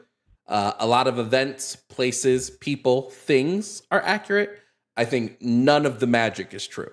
So now go ahead. What is your evidence that the Bible is true? Well, I was going to say, I think every field points to the truth of the Bible. That could be science, that could be archaeology, geography, the manuscript evidence. I would probably say one of the strongest is archaeology. Archaeology is exceptionally strong for the truth of the Bible. So let's say that the Bible is accurate about archaeological things. I don't think there's any archaeological evidence to show us that some stuff in the Bible is true. For instance, we don't have any archaeological evidence about Jesus Christ or his existence. So what would be my reason to believe in Christianity based on the archaeology of the Bible? Well, I mean, there's definitely archaeology on Jesus, just not. I think you mean probably direct, direct archaeology, perhaps not. But well, yeah, that's the only archaeology that I would count as evidence of Christ and his divinity would be like direct. Well, I mean, archaeological evidence. If you time he was alive. If you have like a drawing of him, 50 years after he lived on a cross. That's pretty compelling, but I disagree. I don't see how that would be compelling at all. Well, I think for me, what was compelling is just the consistency of everything lining up in the Bible. Now, I hear what you're trying to say is that just because those things are consistent doesn't mean the supernatural elements are true. Is that kind of what you're saying? Yeah, one, I would say there's a lot of inconsistencies with stuff in the Bible, especially stuff relating to history. But yeah, none of those claims would prove any of the mysticism. Yeah, I mean, I would say if you're, first of all, I do think that you can't prove, I can't prove to you the past. I can only go off of evidence. So there's a lot of evidence. But when it comes to those supernatural elements, and I think just in general, we all have faith, there's evidence of in our what? life. So wait, really quickly, there's evidence of what specifically? Oh, like I said, like archaeology. I mean, there's tremendous archaeology on the Bible. There's tremendous geography. Whenever they talk about which cities they're going to, they talk about the landscape. Whenever they talk about their battle scenes. But that doesn't prove the Bible. That just proves that it was written. If I wrote a fictional book today that had New York City in it, and somebody read this book 2,000 years later, and all this proves is that New York City probably existed at that time. It doesn't prove any of the claims the Bible is making. So I think that's a fair point. Like I said, I mean, that's the problem with history. I think it sounds like you're looking for, almost like a scientific proof. Well, I just want proof of any of the. I just want proof of the claims, right? Like, I don't believe there are wizards running around just because Harry Potter takes place in the UK, right? This doesn't provide me evidence of the wizards. So when it comes to the Bible, like specifically, like let's take Jesus Christ, for example. The only evidence that I think is even remotely compelling of Jesus's existence is Paul writing that he specifically met Jesus's brother. I think it's the only evidence that's compelling. Meeting someone's brother might be the only compelling evidence that this man existed. I don't think anything else is compelling evidence. There's no contemporary evidence of his existence, which seems weird for a man who was so revered. Why there would be no contemporary writings of his life. Well, I mean, I just fundamentally disagree with that. I mean, we have the four Gospels, we have The Gospels weren't the entire contemporary. New Testament. Nothing in the nothing in the you know. Bible is contemporary to Jesus. It's all written post his death. The earliest Well, of yeah, the I mean, Gospels was 40 years post death. Contemporary means it was written while he was alive. Well, yeah, I mean, if you died, it's like Charlie Kirk. If I wrote a book, like Charlie Kirk just got assassinated, if I wrote a book on Charlie right now, by your definition, that would not be contemporary. Like it doesn't make a whole lot of sense. You're within a year, so they'd probably count it as contemporary. But like if you wrote a book about Charlie Kirk 40 years later, that would not count as contemporary. But I think when you look at ancient history, I mean, scholars pretty much agree that all four Gospels and the majority of the New Testament, if not all of it, was written by the end of the first century. So within the lifetime they of put it the 40 years. They put it 40 years was post his death. Written. The earliest like, let's gospel just was 40 say- years post Jesus' death. Let's just say The earliest writing of Jesus is 20 years post death, and that's the letters of Paul. That's the earliest writing affirming Jesus' existence. I mean, there's no way you can say for certain that it wasn't written sooner than that. I mean, the Gospels themselves. We know it and, wasn't. like, Paul especially when you read through writes Acts- specifically that he was writing after Jesus' death. He writes that he never met Jesus in life. He only met Jesus in the desert as a spirit. No, yeah, I'm saying that like you can't say that like there were no Gospels written for 40 years until after 40 years. The Can't say Gospels that in the New because, Testament, again, not yes, only do a lot 40 of years. scholars disagree with you, No, they don't. but Who? yes, What they do. What scholars disagree with that? Because they don't. It's you wide. want me It's to, like, wide. Google this for you? Sure, but it's wide consensus that the earliest gospel is 40 years post Jesus' death, 40 to 60. But here's my thing: like, if I asked you to prove that, how would you prove that to me? Sure, I can pull up the evidence. Yeah, give me a second. Because if he died in 33, you're saying everything was done post 70 AD. I would disagree. I think the evidence supports before everything was probably written before 70 What AD. evidence? What evidence specifically? The evidence of the text itself. Like, for example, Acts. You know, when you read through Acts, there's things that we know happened in history that are not mentioned in Acts. You know, it doesn't mention the destruction of the temple. If the destruction of the temple had happened, that would have been recorded. Not only that, but we know when some of these, or at least we have an idea of when a lot of these apostles died, and Acts doesn't mention the deaths of the apostles. So you can use the text themselves. Why would I worry about? Not only that, but also Why would I worry about the deaths of the apostles? Well, because if I, like, let's say, you know, I think it was Luke that wrote Acts. If Peter, we have to start with Peter Mark. died. Hold on, we have to start with Mark because Mark is what's widely considered the first. We know Mark can't be older. I'm sorry. We know that Mark couldn't have been written after 70 CE because he predicts the temple's fall. So we know for a fact it's after 70 CE that Mark was written. We also know that. How do you know that? Because he predicts the temple destroyed. He doesn't speak about the temple being destroyed in present tense. So because you don't believe the prediction, you're not listening. You're not listening to what I'm saying. The temple fell after 70 CE.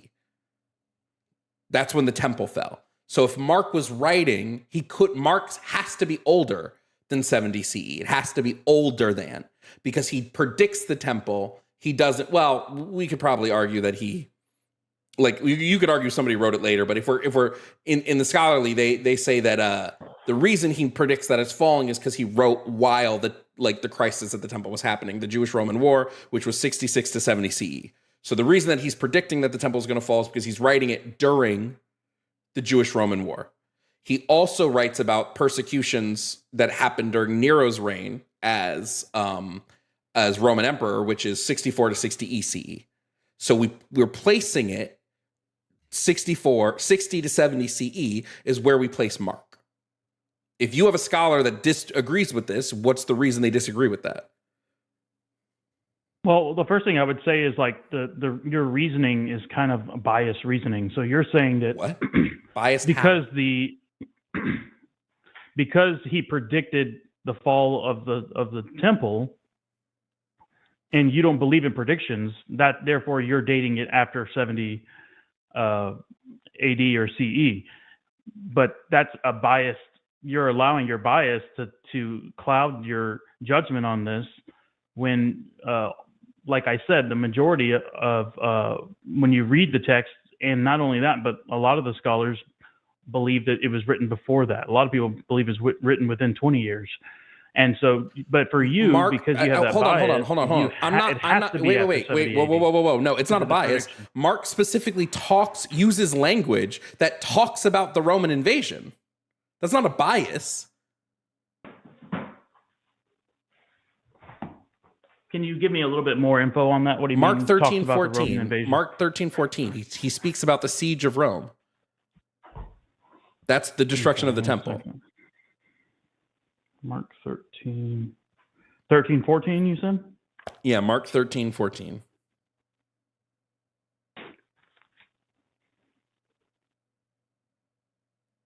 When you see the abomination that causes desolation, this was him talking about Rome, standing where it does not belong. This is him talking about Rome invading.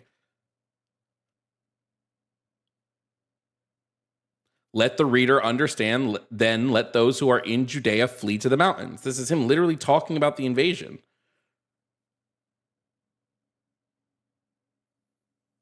Is he, let me see. Let me read the context real quick. Yeah, this is Jesus talking. So Jesus is predicting the fall, no? Yeah, but wait. So yes, but Mark is talking. Jesus is speaking about this because Mark is witnessing the invasion happening, right? Otherwise, what you have to do, because I'm operating from this on a level of skepticism. I'm saying Mark didn't know Jesus personally. He never makes a claim to know Jesus personally. He only ever talks about Jesus in the third person. He never makes a claim about him being around Jesus in the third person. He never makes a claim to have known Jesus. So the only way Mark is going to know what Jesus said specifically is either if he's born at the time of Christ, which we know is not true, or if he is writing about Jesus post-have. So now you're saying, well, Mark was writing about Jesus, but Mark was able to know what Jesus was saying, and Jesus was making a prediction. How do you prove that happened? I'm operating on a level of skepticism. You're operating on a level of just assuming it's all true. The one with the bias in the conversation is you. No, I mean, you're the one with the bias because you think that because I don't believe not have predicted that. So therefore, you're wait. How did Mark know Jesus? How did Mark know Jesus said that? How did Mark know Jesus said that? Well, he probably interviewed somebody that gave him that information. A lot of people think. I think it was. I think I could be wrong, but I think that the Gospels are written anonymously. An associate I think that Mark is an associate of Peter. So they're not written anonymously. It's written by Mark. Absolutely. So if Mark is writing from what he heard about from Peter, you're saying Mark and Peter were alive at the same time. Oh, absolutely. Well, you have evidence that he wasn't? You're the one making the claim. So what's the evidence that they were? The text in front of my face. The Bible is the claim. The Bible's the claim. It's not the evidence. Yes, but the Bible is the evidence because it's a manuscript. No. No. The Bible is not the evidence. The Bible is making a claim. If I pulled out a diary from a pirate and that pirate said, "Hey, I saw a mermaid today," and this was a truthfully dated diary, like we know for a fact it was written in fucking 1300 from a pirate who saw a mermaid. Do you believe mermaids exist now? No, I see what you're saying. You're saying that the claim within. You're saying how do we independently verify the claim that is within the text, right? That's what you're saying? Yep. Just to make sure I understand. Okay. So I'm saying that if somebody wrote it down, that is evidence. It's not the evidence you're looking for. It's not an independent. Wait, so then mermaids proof. exist. So I already told you from the beginning, I can't give you proof of historical. That's just not how history works. I mean, nobody does history like that. So then mermaids exist. I think, like I said, with Christianity in general and with the Bible, we can get you to the door, but you have to walk through it. Like you're not. I'm never going to be able to give you. Wait, but this is what I'm saying. I said there's no good reason to believe in Christianity, and you're saying, well, there's no proof here. You should just believe it because you believe it. So then there is not a good. That's not a good reason. No. You're straw manning me. What I said was there's tremendous evidence. There isn't. Which is what this is. You haven't provided. You just told me there is no evidence of these claims. What are you talking about? We have the entire New Testament. That's not evidence. Document. That's a claim. The New Testament. First of all, how do you reconcile with the fact that the New Testament contradicts itself constantly? Especially John. We won't even talk about John. We can talk about just strictly the Synoptic Gospels. How do you reconcile the fact that the Synoptic Gospels contradict themselves? So whose gospel is accurate? They don't contradict themselves. I mean, people who say that just don't understand the context or the meaning. I'm sorry. Of the text. Yes, they do. They describe. Hold on. All four of the gospel authors describe the resurrection differently. They say different things happened during the resurrection. Mark says that Jesus just rose. He said there was no there was no like fanfare. He just rose from the dead. Luke and Matthew describe thunderstorms, earthquakes. John goes a step further. This is why I say we just ignore that one. We just talk about the synoptics. They're describing an event completely differently. If Mark existed at the time, and you say Mark was alive when Jesus was alive, so then Mark's is accurate. We know Luke and John were written after because they reference Mark specifically. So they had to be written after Mark's gospel. So then who's right about We don't know that for certain. They reference it. No, we don't know that Mark's was written after for certain is what I'm saying. No, Mark's is first. Mark is widely considered the first gospel. It's widely considered, yes, but it has to be. If the other gospels reference it, it has to have come first. Yeah, how can you reference something that doesn't exist yet? He didn't. Mark did not reference the other gospels. The other gospels directly reference Mark. What I'm trying to say is if let's just say, for example, Matthew, there's parts in Mark that are almost word for word from the same, correct? Yeah, it's because they referenced Mark. Okay, what I'm saying is that if Matthew was written first, Mark could be pulling from Matthew, and it would look the same. That's what I'm trying to say. So you're saying, so then which gospel comes first? I don't know. I mean, we don't have enough evidence to determine. Okay, hold on. We know they all came around the same time. You just don't agree with the evidence. I can tell you that there's. Hold on. I was going to just make a point real quick, if I can. Okay. I can tell you that there's a book that I've read called The First New Testament, and it's by somebody, an expert in the field or whatever. But he studied the Dead Sea Scrolls, and he found a fragment that matched 4 lines of Matthew in the Dead Sea Scrolls in one of the caves. So it's disputed, like everything is, because everybody disputes everything. But 4 lines from Matthew, it's possible Matthew could have been written before Mark. The Dead Sea Scrolls didn't have any of the New Testament in it. I know, that's why this is so remarkable, and there's a book about it. There's no writing from any of the Gospels in the New Testament. There's none, nowhere. They don't exist in the Dead Sea Scrolls. The book you read but this does. Lied to you. The manuscript. But also, fun fact, it's not surprising that some of the Old Testament would be in the Gospels because the Old Testament had existed for fucking years before the Gospels were written. So yeah, they reference the Old Testament all the time. But the Dead Sea Scrolls don't have anything that doesn't have any New Testament writing in it. Because it's older than all of that. It's older than Jesus. By like a lot. No, I mean the Dead Sea Scrolls, like they date to about 40 AD. Like it's like 200 BC. Yeah, yes, 200 BC to about 40 AD. That's when they date to. Okay. Look it up if you don't believe me. Sure. At the end of the day, it still has none of the New Testament in it. Well, that's what I'm trying to say is that there is a fragment from one of the caves that has four lines matching Mark. It's called Fragment 5 from Cave 7. I'm not making it up. I mean, there's a whole book written on it. I have pictures of the fragment in my book.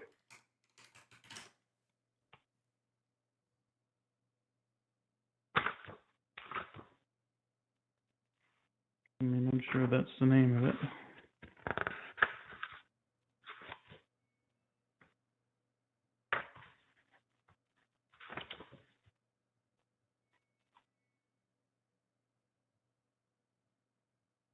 The fragment you're talking about only has 20 fucking letters in it. Like it literally is in like it's widely shown that it does. Yeah, it's a small cannot fragment. Well, no, but it doesn't even. It can't even be identified. Like the information is hardly identifiable because there's only 20 letters there. O'Callaghan, who wrote it, who made the claim, relied on a letter being V or nu, I guess in the thing, but experts say it's actually iota is the actual letter that's there. That's what I'm saying. I'm not saying this is proof. Again, I'm just saying this is evidence. But this is disputed, it still disputed matches. by one guy. The scholarly consensus here is that it's not a Gospel of Mark. It's disputed by one dude who misread it. There's not one dude because obviously the person you just mentioned isn't even the author of this book. No, but I guarantee you the person who authored your book referenced this guy. Because he's the one who made the claim. Jose O'Callaghan is the one who made the claim. I mean, there's two doctors here that agree with him. So, I mean, like I said, it's disputed. I'm not claiming it's not disputed, but there's multiple doctors. It's not one guy. There's literally two doctors here. My bad. So, two guys. I don't think we're gonna get anywhere on it. I'm not.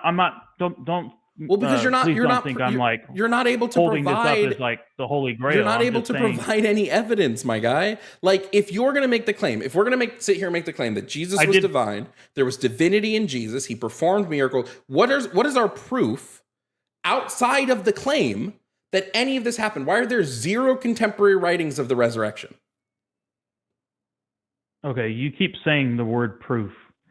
Are you wanting a scientific I mean, can you prove to me that Alexander the Great existed? Yes, because there's contemporary writing about Alexander. There are literally hundreds upon thousands of contemporary writings of Alexander the Great when he existed. There were coins minted with his face on it when he existed. There's writing from him when he existed. There's writing from his enemies when he existed. Yes, there is thousands of contemporary on Alexander the Great. There is zero contemporary on Jesus Christ. That's just not true. I mean, we have all the texts. We have Tacitus. We have Josephus. Tacitus wasn't alive when writing. First of all, Josephus was not a contemporary of Jesus Christ. Say again?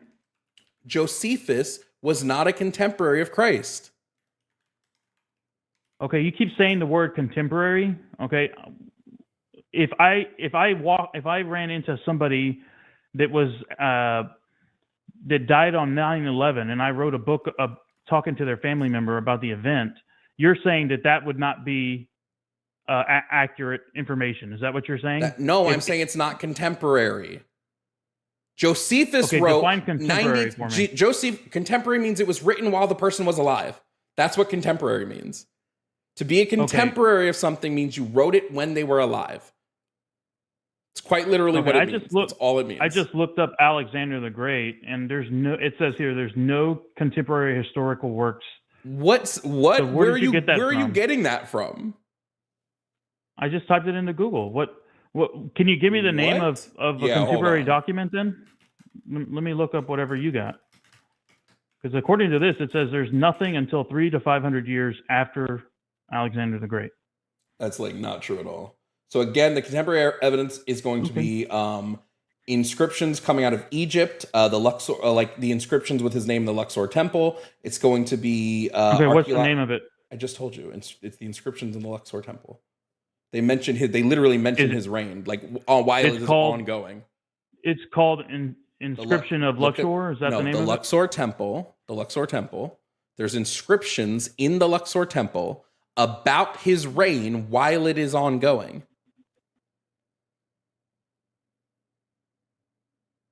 How can you possibly date that to the time he lived? Like, how do you know that? How do you know that was done while he was reigning? Because what's the name of the tablet? We date things all. It's not a tablet. It's inscriptions written in the temple. And it doesn't have a name other than that? Because there's probably other inscriptions on the temple, no? Oh my God, yes. I'm not trying to give you a hard time. I gotta be able to fact check you if you're saying stuff. Fact check me. You've provided zero evidence for anything you've said.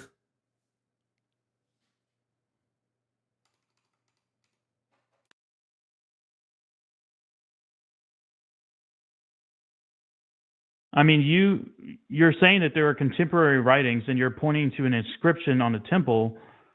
That's not the only thing I said. I don't know why why people love to nitpick on one. I gave a list of things.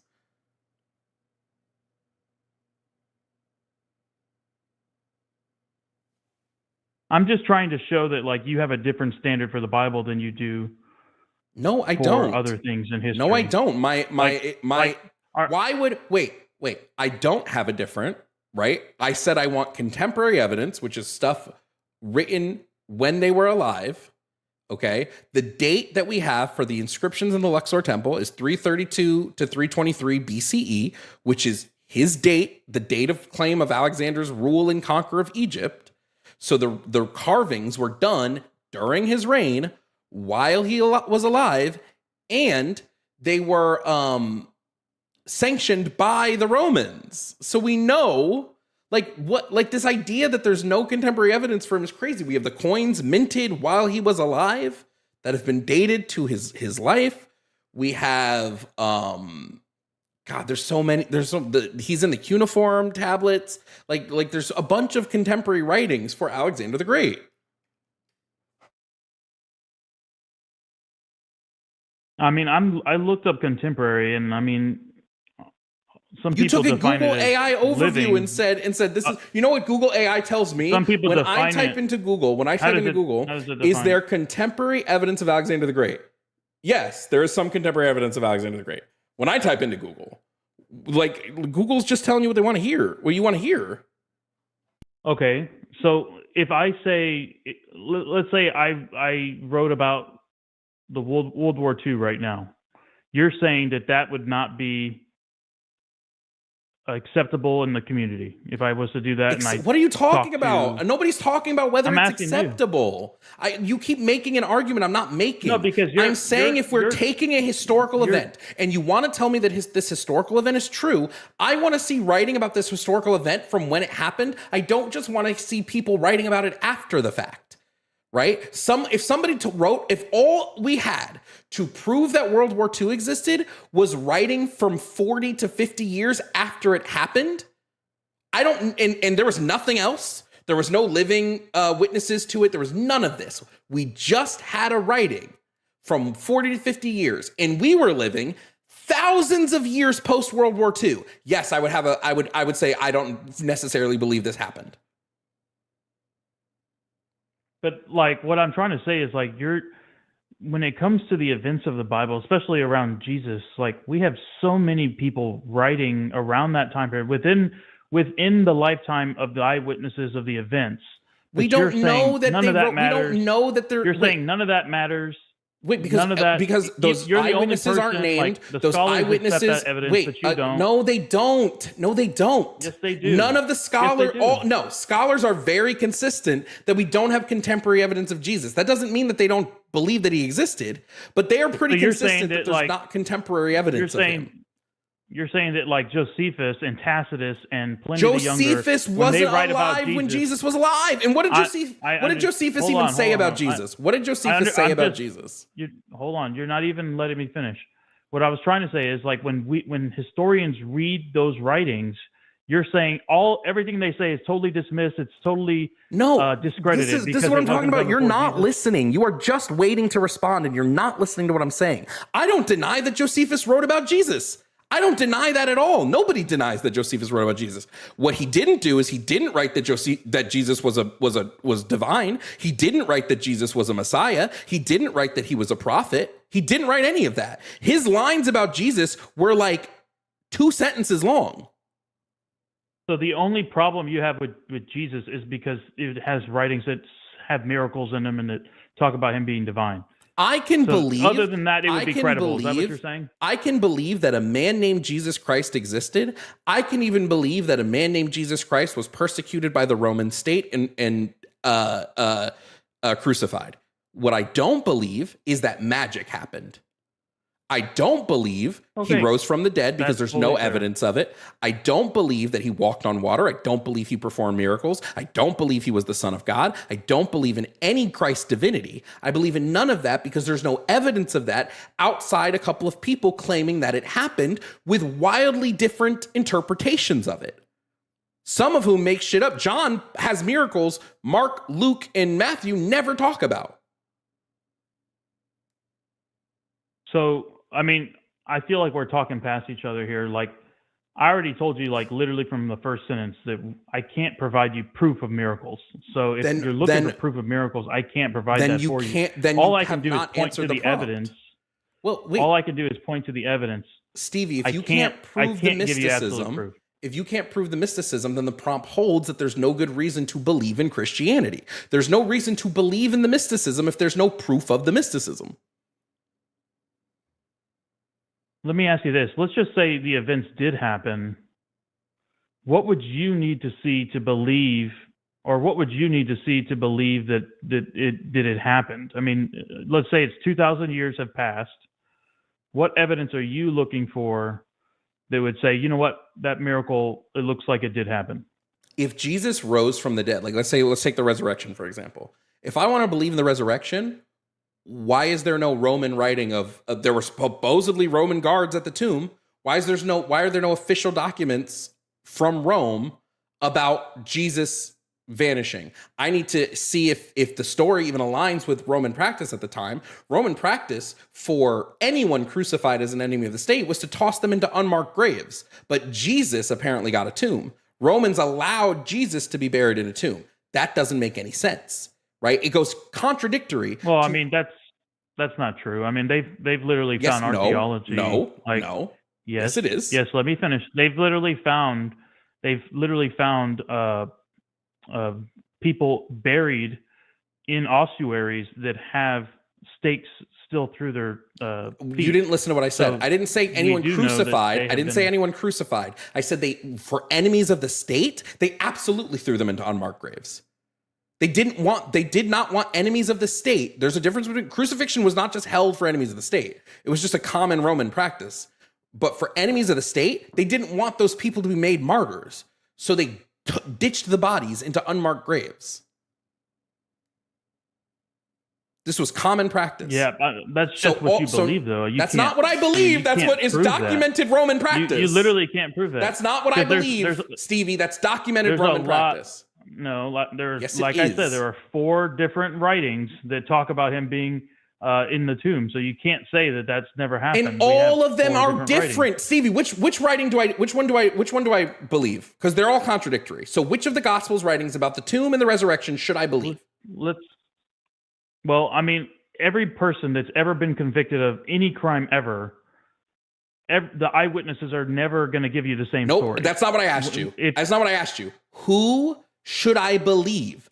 Mark, Matthew, Luke, and John all claim different people went to visit Jesus's tomb. So whose is right? John says it was just Mary. John says it's just Mary, nobody else. Luke said it was Mary, Joanna, Mary Magdalene, Joanna, Mary, and other people. Mark says Solomon is there. Like, who should I believe? Is it possible that there were people that showed up and then left? I mean, it's not a contradiction. So why didn't they say that? Take all 4. What? No. They are saying who went to the tomb, not who showed up and went. No, they're saying who went. What about what happens when the stone is moved? Matthew claims there's earthquakes. He claims that angels descended from the heaven. He said the stone moved on its own. Mark, Luke, and John all say, well, the stone was already moved when we got there. The stone was already moved when people got there. So who's correct about that? Like I said, you have to. First of all, the burden of proof is on you to prove No, it's not. That it's a No. contradiction. Wait, if you're if- saying there's a contradiction, Stevie, you have to prove that it's a contradiction. Stevie, what are you talking That's about? number one. If Mark, Luke, and John claim that the stone was already moved, and Matthew claims that it moves magically in front of the people that were waiting there, that is a contradiction. That's a misreading. That's not a misreading. What verse is that? That's not a misreading. No, shut the fuck up. Get out of here. That's not a misreading. Shut the fuck up. This one's been debunked. Get the fuck out of here with the misreading bullshit. Ain't no fucking way, dude. They always have to twist themselves up. Instead of just admitting, yeah, there were contradictions because these people wrote well after Jesus was alive. Instead of just admitting this, I'll go through the rest of them. The claim about who was in the tomb, like, right? Or who was present at the tomb at the time of the resurrection. Mark claims it was one young man clad in white. Matthew says it was an angel. Luke says there were two men there, actually. John said it were two angels there. Like, there's constant contradictions. Oh, it's so frustrating. They literally contradict about where Jesus first appears after the resurrection. It's so annoying. Like, it is the definition of and yet I'm the one with the bias.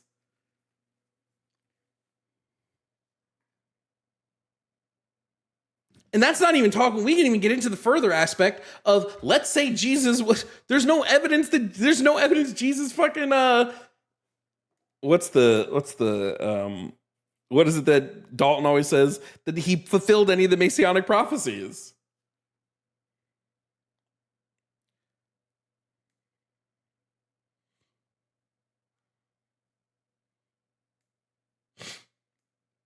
Like, it's so annoying.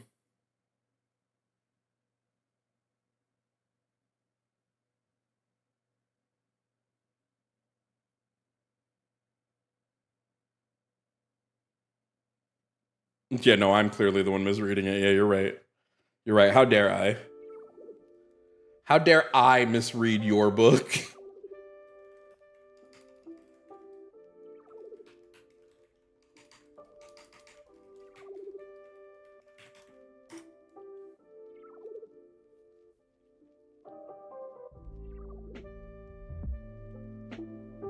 But notice how every time I asked him for evidence, he didn't provide any. You know what my evidence is? I read your book.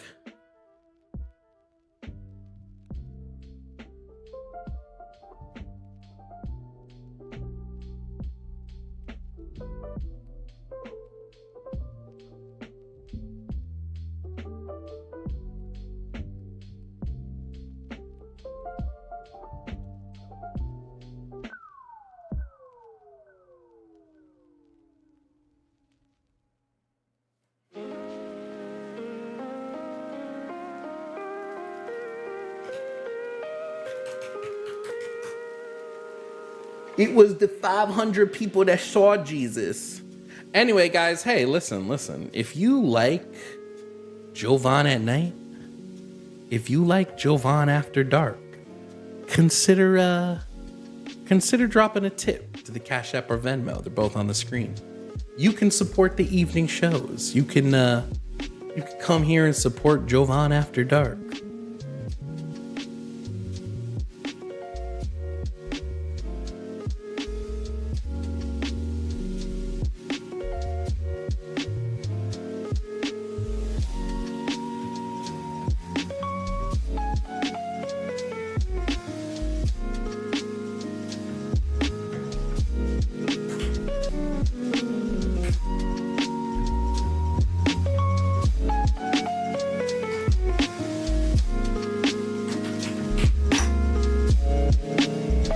Jovan present tense Bradley.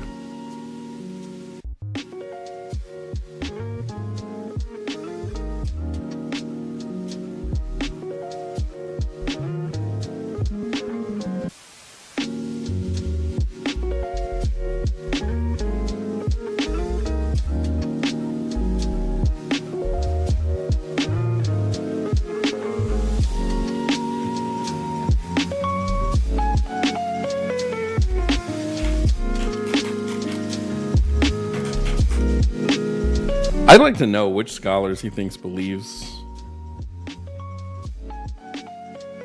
The hell? Where am I bleeding from?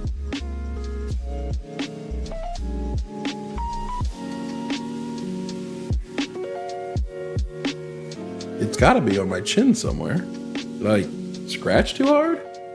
There's blood on my hands.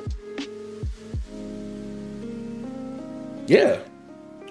I must have scratched something on my chin too hard.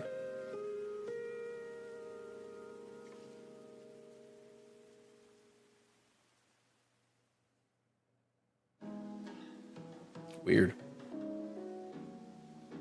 Yeah, I can't think of any scholars who proposed that Mark was written at the time of Jesus. Like, I can't think of a single one.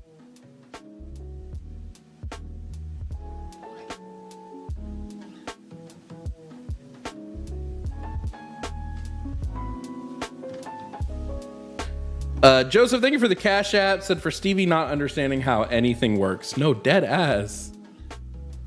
Bro, what the fuck? These Cash Apps are going to go to the call-in screen program. Thank you to the Super Chatters. I will still read Super Chats at the end of stream, so just be aware. End of stream is when we go through Super Chats.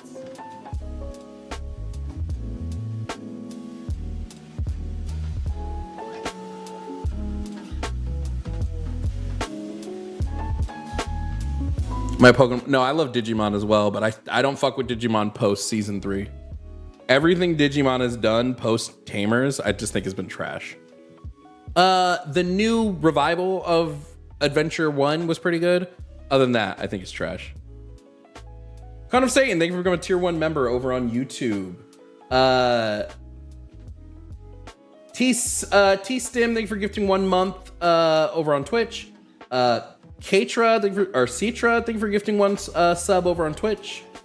The Red Trillium, thank you for subscribing for 6 months at tier 1. Yeah, I have new internet, so I can stream at night now. The Dr. Cat, thank you for subscribing with Amazon Prime on Twitch. Games, I don't really play the Digimon games. I'm not super big into JRPGs, and a lot of Digimon games are just too JRPG for me. I need to do something about dinner. Holy shit, dude.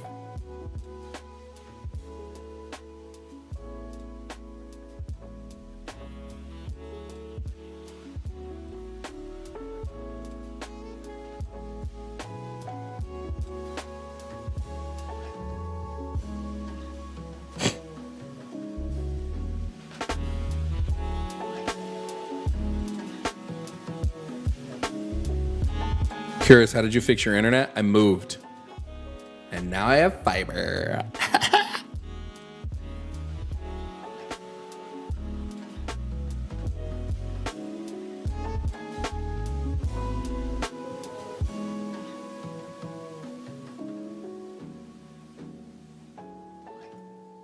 Damn, no debate. It looks like evening streams will not be focused on debates because I feel like I get way less callers in the evening. Tomorrow, I might just try again not doing the dual streaming because I do think that dual streaming hurts the algo. So tomorrow's stream, I'll try not to do a dual stream and then hopefully. Yeah, I finished the Living Dex in ZA, so I stopped playing because that's usually when I get bored of Pokemon games. The second I finish the Living Dex, I'm like, all right, I'm out. I'm like, all right, I'm chill.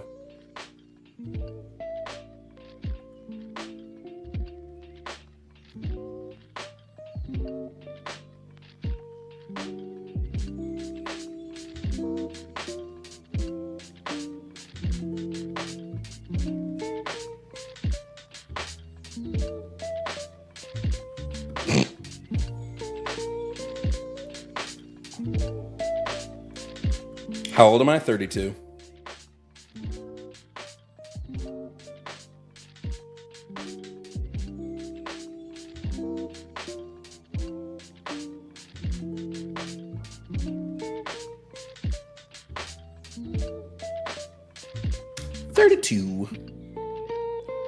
Let's go.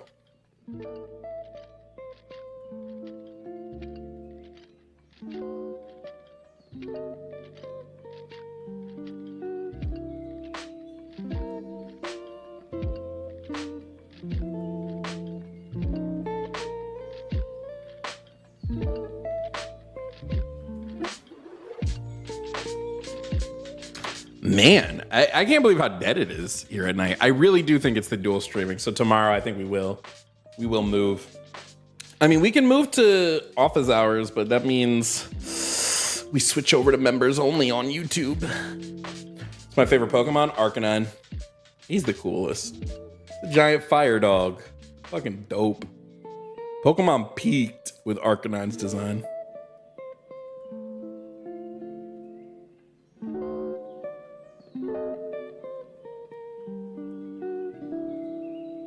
The stream with Katie was a night stream. That one's wild. Did I dual stream that one, though?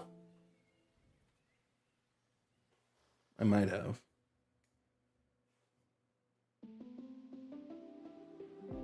Pokemon is JRPG light as fuck. Let's be honest. Am I a firebender? I'd want to be a firebender, but I know myself. I know I'd be an earthbender. I'd love to be a firebender, but let's just keep it a $150. I'd probably be an earthbender.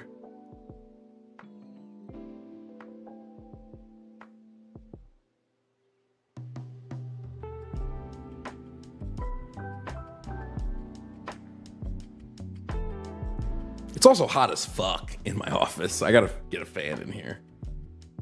For real, for real.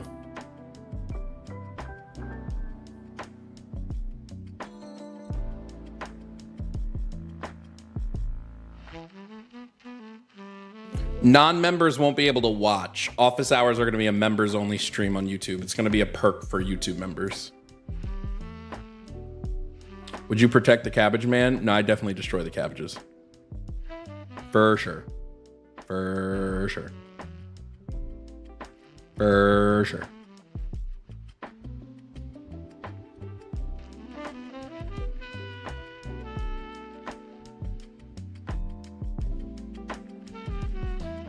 Firebending's the cooler bending style. No, office hours is going to be just for YouTube members. I'll think of something to do specifically. Well, Twitch gets Twitch exclusives all the time. Twitch gets gaming. I only game on Twitch. So yeah, no, it's going to be a YouTube members thing. Twitch gets exclusive stuff constantly. It's not my fault you guys don't like the gaming. Backbending is crazy.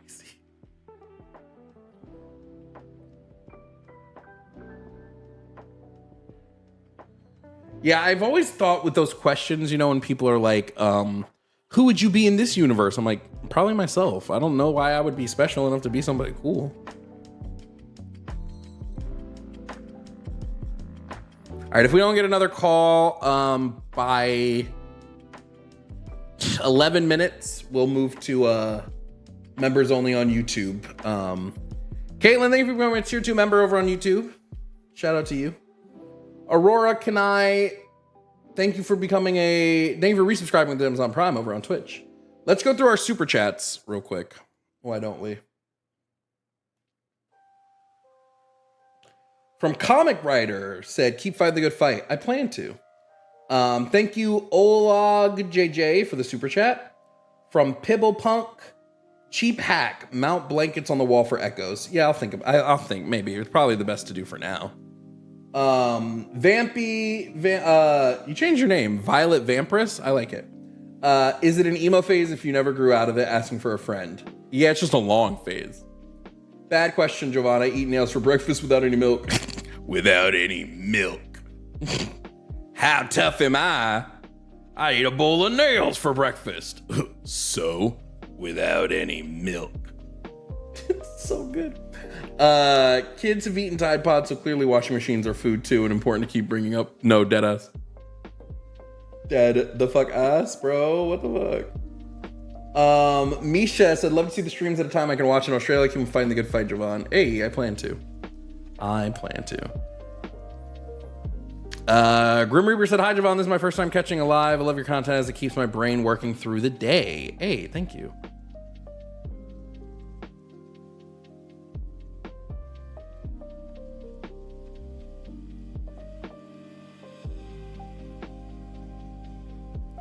Now remember, the members only, when we do the office hours, that's just gonna be Katie Ironfist, thank you so much for becoming a tier 2 member. That's only gonna be on horizontal YouTube, so you gotta switch to the horizontal stream. Ooh, this house fucking here, bro. Let me go check with my actually no, there are other people in this house sleeping. I probably shouldn't go check with go turn down my damn it's just I need a fucking fan. I need to get a ceiling fan. But fucking Lowe's. Oh, I get a ceiling fan from like Lowe's because they'll install it for you, but they want to charge you fucking $200 for an install of a ceiling fan? That doesn't seems like it should come free with the fan. Maybe it's just me, but it seems like that should come free with purchasing the fan. I don't know. Ceilings, what?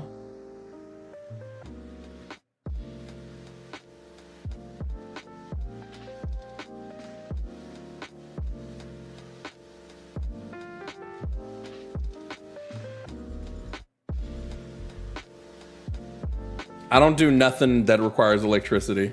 I know myself. I will fuck that shit up. Do I already got to get a retwist on my hair? No, I just got to start sleeping with my goddamn bonnet.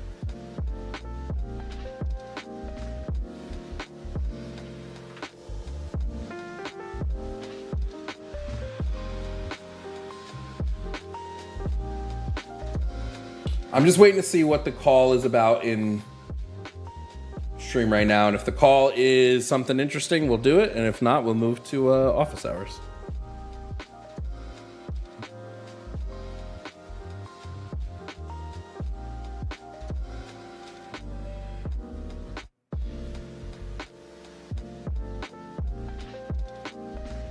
Yo, X-Men, thank you for becoming a member, a tier 1 member over on YouTube.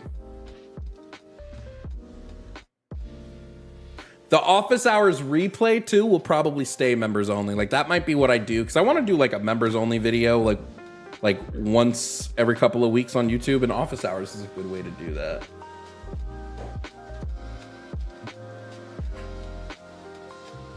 Find a handyman to install the fan for cheap. Yeah, maybe.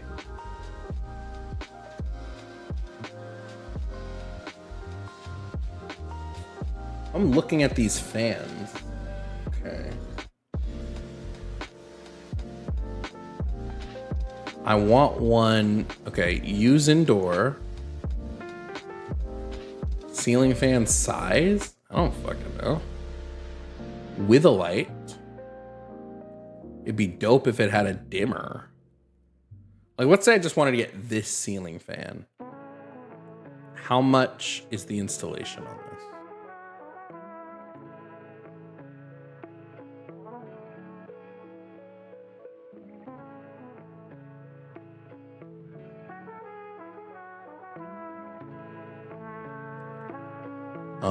Delivery. Where's the installation price?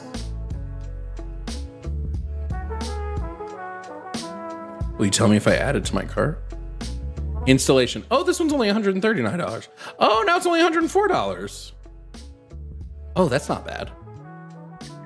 That's actually not bad at all.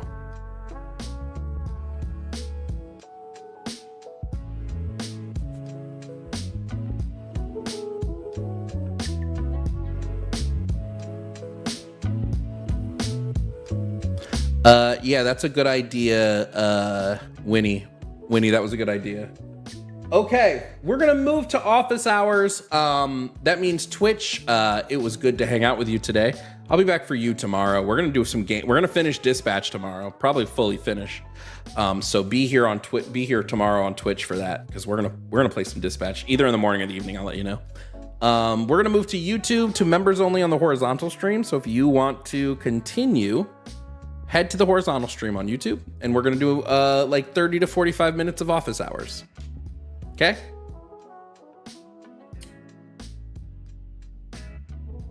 So let's turn this to a members only stream, all channel members. We're going to start that in 5 minutes. You got 5 minutes to head over for a members only stream. Everybody else, catch you later. I will see you guys in the morning, probably around 11 for the first stream of tomorrow. We'll probably be around 11. And then evening stream will probably be a horror gaming stream is what I'm thinking. Dispatching some horror games. Okay? Okay. Bye, Twitch. Bye, vertical YouTube. Hello, horizontal YouTube. Hi, how are you? We'll have mods keep posting the number in chat for those that want to call in. But we're going to be moving to a members only stream in 4 minutes. 4 minutes. Holy shit. Now I only have one chat to focus on, which is dope.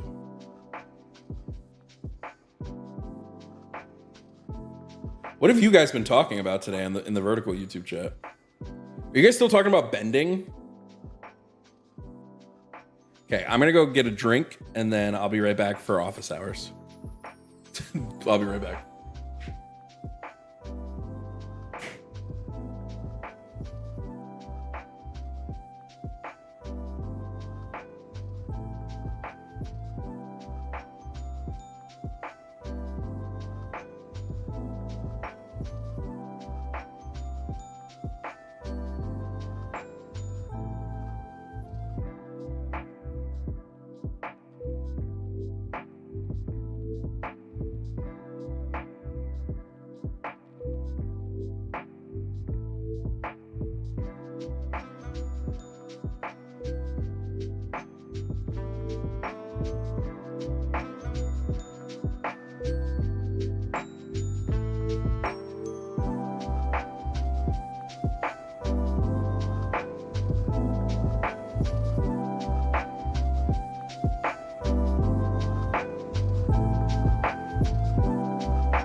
I forgot.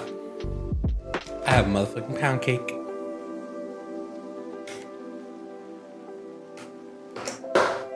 So I'm gonna have a sliced pound cake.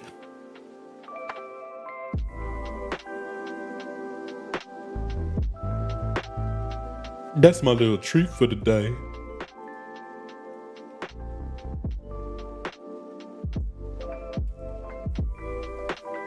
Yo, stop talking about dispatch in chat. I'm not done with the game. Swear to God. I'll start banning people if you start talking about dispatch.